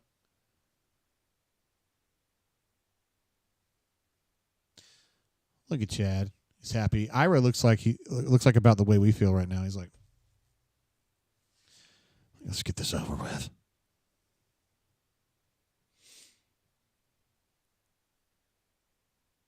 Ravin says, if JPP is giving Denver into hot hell in practice, then he's an important piece of the puzzle. So that's not really how it works in practice. Typically, in practice, it's usually like Blake and Presley that are the guys that are playing them in practice, because they're scouting. They're playing with the scouts, and then so they're kind of face up with those guys, and so JPP is more like, I don't really know how to describe. You'd be like the third wave. It's usually 2 waves against the scouts, and then sometimes there's a third wave, I guess, and that would be JPP. But I'm just talking about like warming up with the team and shooting free throws and situational shooting and all that kind of stuff. He does that with them. I mean, he's there. He's part of the team. We're talking about practice, man. We're not even talking about the game, the actual game when it matters. I have no reason to play this, but I'm going to play it anyway because I love it so much. Is pimping easy? Big Daddy Kane would say it ain't easy. 9262, thank you for the update on that, sir. I'm getting a little carried away in the chat, watching the chat. I don't want to be a chat watcher, which is what I am. I guess the refs are giving Oklahoma some opportunities to save a little bit of face here with some free throws that they may not fully deserve, but that's fine. They're getting beat up so bad. It's okay. Jeremiah Fears probably not had a game to remember, although maybe he will remember that he didn't perform very well. Still got 2 minutes left. They know they need to get Blake the ball here. There you go. They need to get Presley in the game, too. Kai took another forced 3. Beppo says, pimping is hard. That one guy in the sketch, in the Chappelle sketch, goes, hell yeah. Somehow that is correct. Ravin says, JPP still could be giving Denver a hot inside and letting them know where to improve, but I haven't got my credentials into practice yet. Yeah. And, key is just you want to be a good teammate, right? And I think he's been a good teammate. I mean, from everything I can see. But he don't play. And he's not hurt, so that's just the truth. Let's see. Melee says, is Oklahoma Jordan or Nike? I believe they are Jumpman, if I'm not mistaken. I think they're one of the Jumpman schools. Solo Tigre says, we need the alternate. Hell yeah. No. The guy who's the Korean grocer goes, no. Big Daddy Kane would say it ain't easy.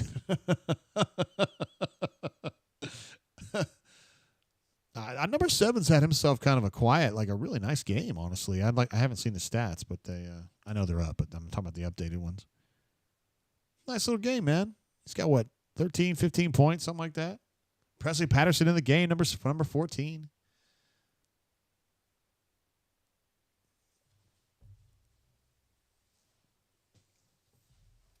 Boy, that drive from Ja'Kai was just... The less we say about that, the better. Oklahoma just banked in a shot that was just totally wild. The less we say about that one, the better. Good golly, Miss Molly. All right, we still got 1:14 to go. 92-68 is where we're at. Blake with a drive and a bucket. And the crowd goes wild. Blake Michalek with a bucket there. Blake busts his ass in practice every day. So does a lot of these guys do. Presley Patterson. Turtle, no, but Ja'Kai gets another boom shakalaka. Boom shakalaka. That was nice. He was following up. Got another turnover. 96-68. Let's see if BP calls it. He's trying to call something. He called a play here. Oh, it was an alley-oop opportunity for...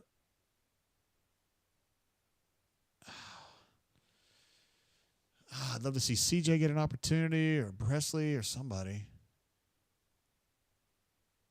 It's nice. The fans are lusting for 100 points, though. They want 100 bad. I'd say the chances are not good at this point. Terrence says, temporary layoffs, good times. Easy credit ripoffs, good times.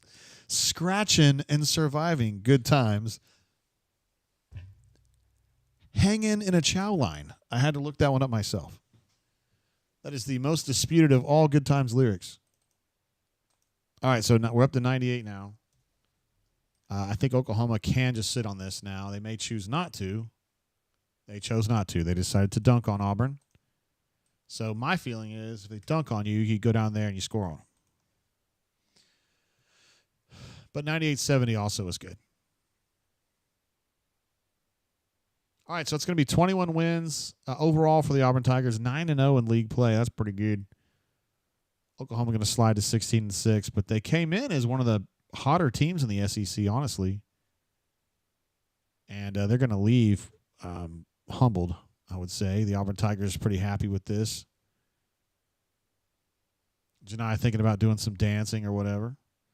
Porter Moser coming over to congratulate the Tigers. Classy guy. I think they all like him. I think a lot of him. I think he's a righteous dude. Ain't we lucky we got him. Blue, blue, blue, blue, blue, blue. Good times. Got him. Russell wanted to put 100 on him, but did not quite get there this time. Very, very close, though. According to the Amazon Web Services, Auburn had a 72% chance of getting there, and they fell just a little bit short. But bottom line is, man, that was an absolute crusher of a second half for the Auburn Tigers. I mean, they really put it on them. And remember, it was a 10-point game at halftime, and it was Auburn got a bucket late to get it to 10. It was a very grindy first half, and then the second half, it was just yuck. I mean, Auburn was just so much better, and Oklahoma, you could kind of watch them just flailing.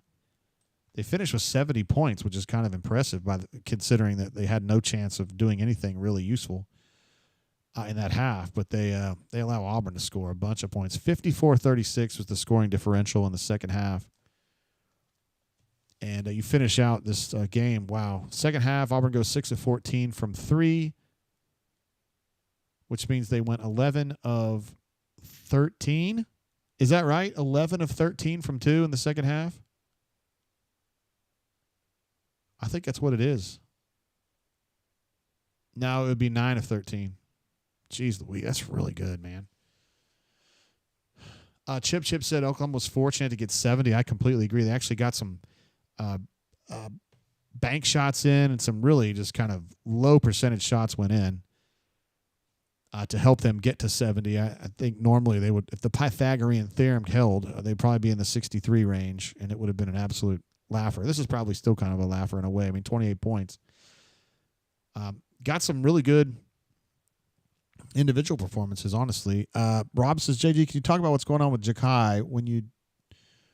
When do you think the disciplinary actions will be lifted? Well, he played tonight, so I feel like we will need him as we get close to March Madness. I personally do not feel like Auburn needs him as they get close to March Madness. The only difference, if you're playing Ja'Kai, you probably play a little less SEMO, but, I mean, Ja'Kai, I mean, he did not look good tonight. He got probably 6 minutes. Let's see how many actually. He finished with 4 minutes. He gets 6 points on 1 of 3 shooting. Some of his shooting decisions were horrible. His finish at the rim where he switched hands for no reason was just weird. He's the 11th guy on this team. You know, their ability to win or lose in March Madness has essentially zero to do with Ja'Kai Howard. But he did play tonight, so I think that, that's been lifted. Chip says, I actually thought it was a better defensive than offensive performance. So I would argue, really, I give him high grades on both ends, but I agree with you. The second half defensive effort and work was incredible. Oklahoma had nothing. I mean, it was absolutely nothing. I mean, second half, they go 8 of 27 from the floor, 3 of 12 from 3. And their saving grace was the free throw line where they finished 27 of 29, which is terrific. 17 of 18 in the second half they were. So without the free throw line, they are in deep shit. Well, they're in deep shit anyway, but they were really in trouble other than that. Looks like we got some people deucing out. I know we got a lot of folks in the Eastern time zone that are getting pretty close to midnight there, and they got to work in the morning. So Yabo's going to bounce, and I appreciate you being here, G, hanging out with us. And we will see you on Saturday. I think that game's late on Saturday.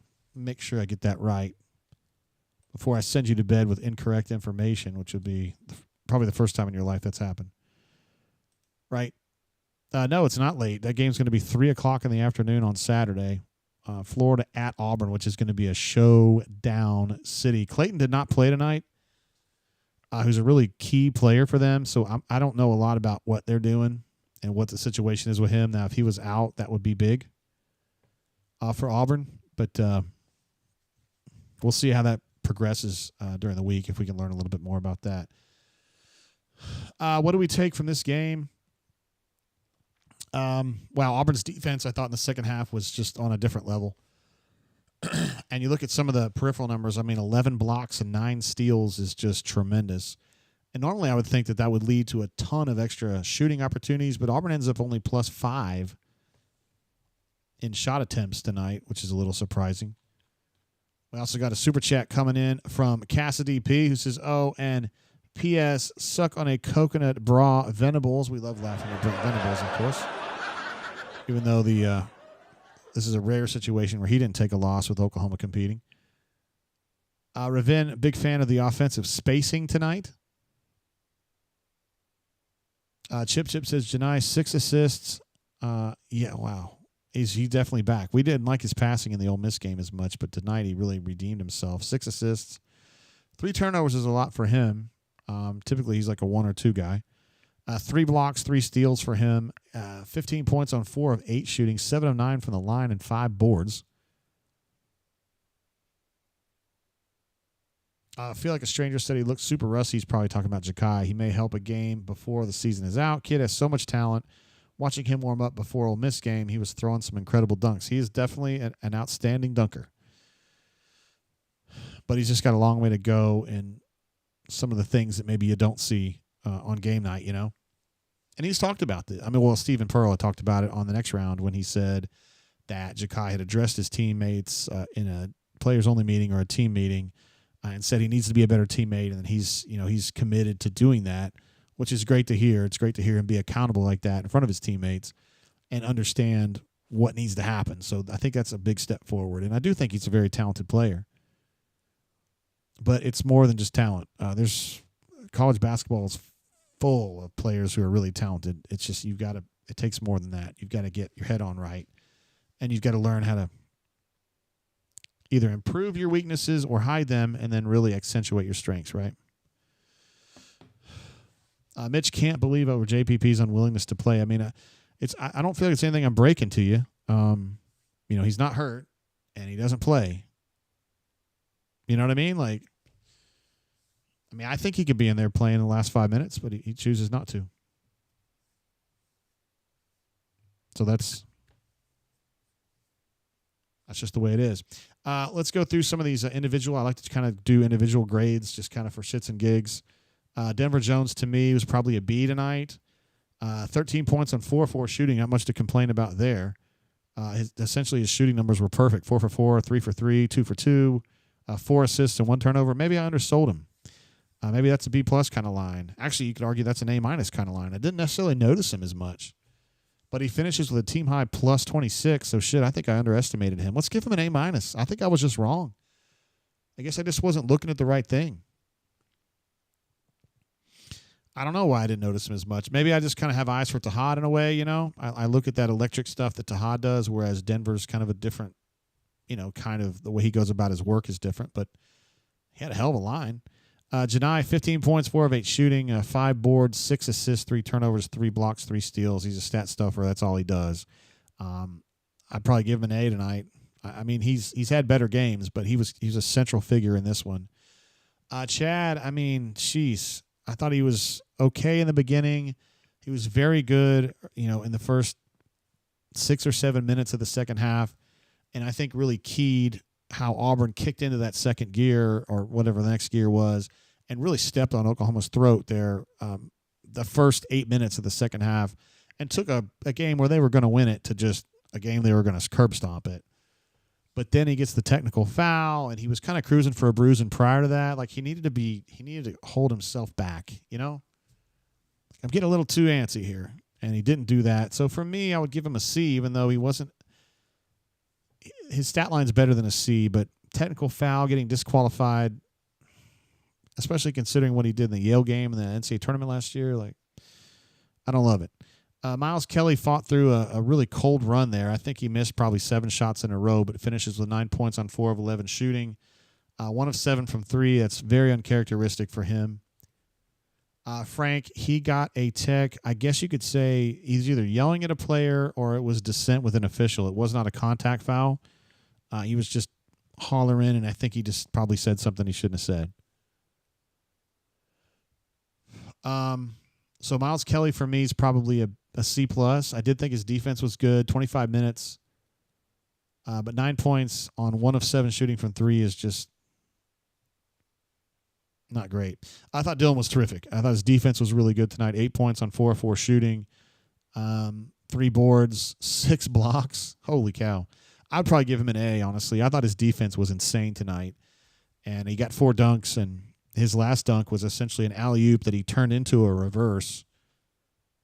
And wow, he was incredible. I give him an A. Tahad, to me, is probably a B or B+. 11 points on 3 of 8 shooting, 3 of 8 from 3, and I think he missed his first 5 shots from three-point range, so that was a nice comeback.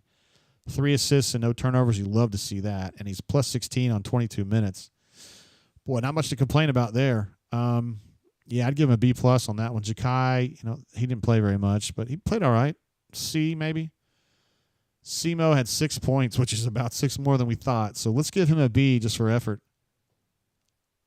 CJ was in late. Turtle missed all 3 of his shots. Incomplete. Presley didn't play much. Blake didn't play much. Chaney, I thought, was pretty decent, too.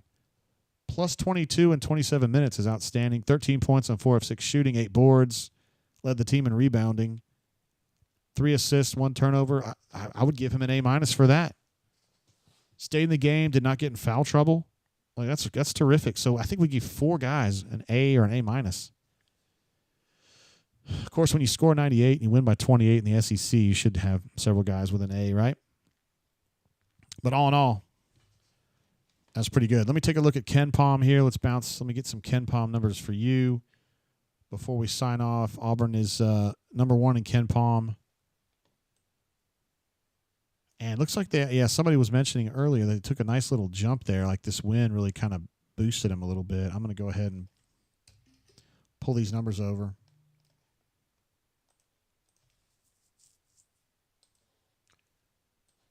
T-Roy says best game out of Chaney in a few. Absolutely. He'd had several games in a row where he'd gotten into foul trouble and not really played up to standard, right? But I thought he was terrific today. Really good. I think the guy who impressed me most today, honestly, was Dylan. I thought he played off his ass. I thought his defense was terrific. So there's your top 10. Doesn't change much. Auburn, Duke, Houston, Tennessee, Florida, Alabama, who I think Alabama's better than Florida. I think Alabama's better than Tennessee. Kansas Jayhawks, Purdue Boilermakers are hanging in there, although Auburn curb stomped Purdue. Texas Tech with their big win over Houston. In overtime the other day, Iowa State has fallen on hard times, but they're still in the top 10. And then you still got Texas A&M lurking down there. Ole Miss is lurking down there. I mean, yeah, some good stuff. Mitch, I believe this is a quad 2 win, is my guess on that one. So it's really been Auburn and Duke and Houston have kind of gone back and forth along the top of the KenPom ratings here in the last probably 3 weeks. And it's almost like on a day-to-day basis. But, yeah, in Auburn, this is, another nice win for Auburn. The way the SEC is this year, I mean, any win you get helps you, Now, Oklahoma doesn't help as much. But, if Auburn were to beat Florida on the weekend, I mean, that would be obviously another quad 1 win. I believe that would be 14 for Auburn. And that would put them 2 ahead of the ACC, the whole conference. Frank wants to know what's up with UK losing at home in the most anticipated game in Rupp Arena history, losing by double digits to Arkansas, getting killed by 3 of their former players. I mean that metaphorically. And then they go and play Ole Miss today and get walloped. I think they lost by 15 or so. So, yeah. Some hard times for UK. And, they got a lot of role players. I don't know that they have a star player. They don't have a Janai Broom. They don't have a Cooper Flagg. They don't have an LJ Cryer. So, and Gonzaga at 11, Mitch, I know, dude. I don't understand this love affair with Gonzaga. I also don't understand the love affair with Tennessee in a way. I mean, they're good. Don't get me wrong. And their defense is insane. But they're 5-4 in league play right now, and Joe Lunardi earlier had Tennessee as a 1 seed in the NCAA tournament. They're 5-4 in league play, and he had them as a number 1 seed. He had Auburn, Tennessee, and Alabama as number 1 seeds in the NCAA tournament. And I'm calling bullshit on that right now because they're not going to do that. There's no way they would put 3 SEC teams as the number 1 seeds. There's no way. They just wouldn't do it. Beppo says, good night and pleasant dreams. Thanks, all, and JGT. Glad to have you here, Beppo. Thanks for hanging, bro, and being with us tonight on this victorious night for the Auburn Tigers. Is terrific. And I guess before we go, I definitely want to take a look at what Auburn's got ahead. I know we looked at it a little bit before. Jay, come on, bro. We looked at it a little bit before the night started, before the game started, I should say. But now it's been updated, and we can take a little gander at what Auburn's got coming up. Now, you've got the Florida game in the immediate dashboard because that's going to be going on Saturday at 3 o'clock Central Time, 4 o'clock for our friends in the Eastern Time Zone. Here is the remainder of Auburn's schedule this season. You got, of course, the Florida game this weekend. Then you got Vanderbilt at Vandy. Vanderbilt put up a pretty good fight at Florida today, but ultimately lost by 10-ish. Something like that, maybe a little bit more. But they're good. I mean, they're a credible basketball team. Then you start getting into some real games there. You got at Alabama on the 15th. You're going to have to go. You got Mississippi here, which you feel like Auburn could probably win that game. But then you got at Kentucky. Not going to go through it, but Auburn has trouble there. And then at Texas A&M, which we don't talk about very much. It's still a lot of games off, but that's going to be tough. Texas A&M's a good ball club. They're really good. And I think they're going to be like a 3 or 4 seed in the NCAA tournament. I think they're going to be a problem in the league tournament. And you got to play down there. Now, KenPom's got Auburn winning that game by 5, but I think that's going to be a tough one. And then I think ultimately it's going to be a winner-take-all in that series, in that season finale, I should say, inside Neville Arena against Alabama. And I think that's going to be amazing. I mean, that's what you want. Like, if you're an Auburn person, if you're an Auburn reporter, if you're just a casual observer, like, you dream, you lay at night in January and say, wouldn't it be fucking sweet if Auburn's last game of the season you beat Alabama to win the SEC championship. In football, in basketball, in women's golf, in equestrian, it's the dream. It's the dream. And that would be sweet. Don Properdick coming to us live from Maastricht, Holland says, nice Jane as always, JG. I appreciate you. Let's give Don a clap there, and I appreciate you being here with us tonight. As is customary, I know you're here with us a bunch. Solo Tigre's been here wire to wire with us tonight, which we love. He says we're going to make a statement on Saturday against the Florida Gators. Going to do the Gators, going to do to the Gators what they did to Tennessee at their place.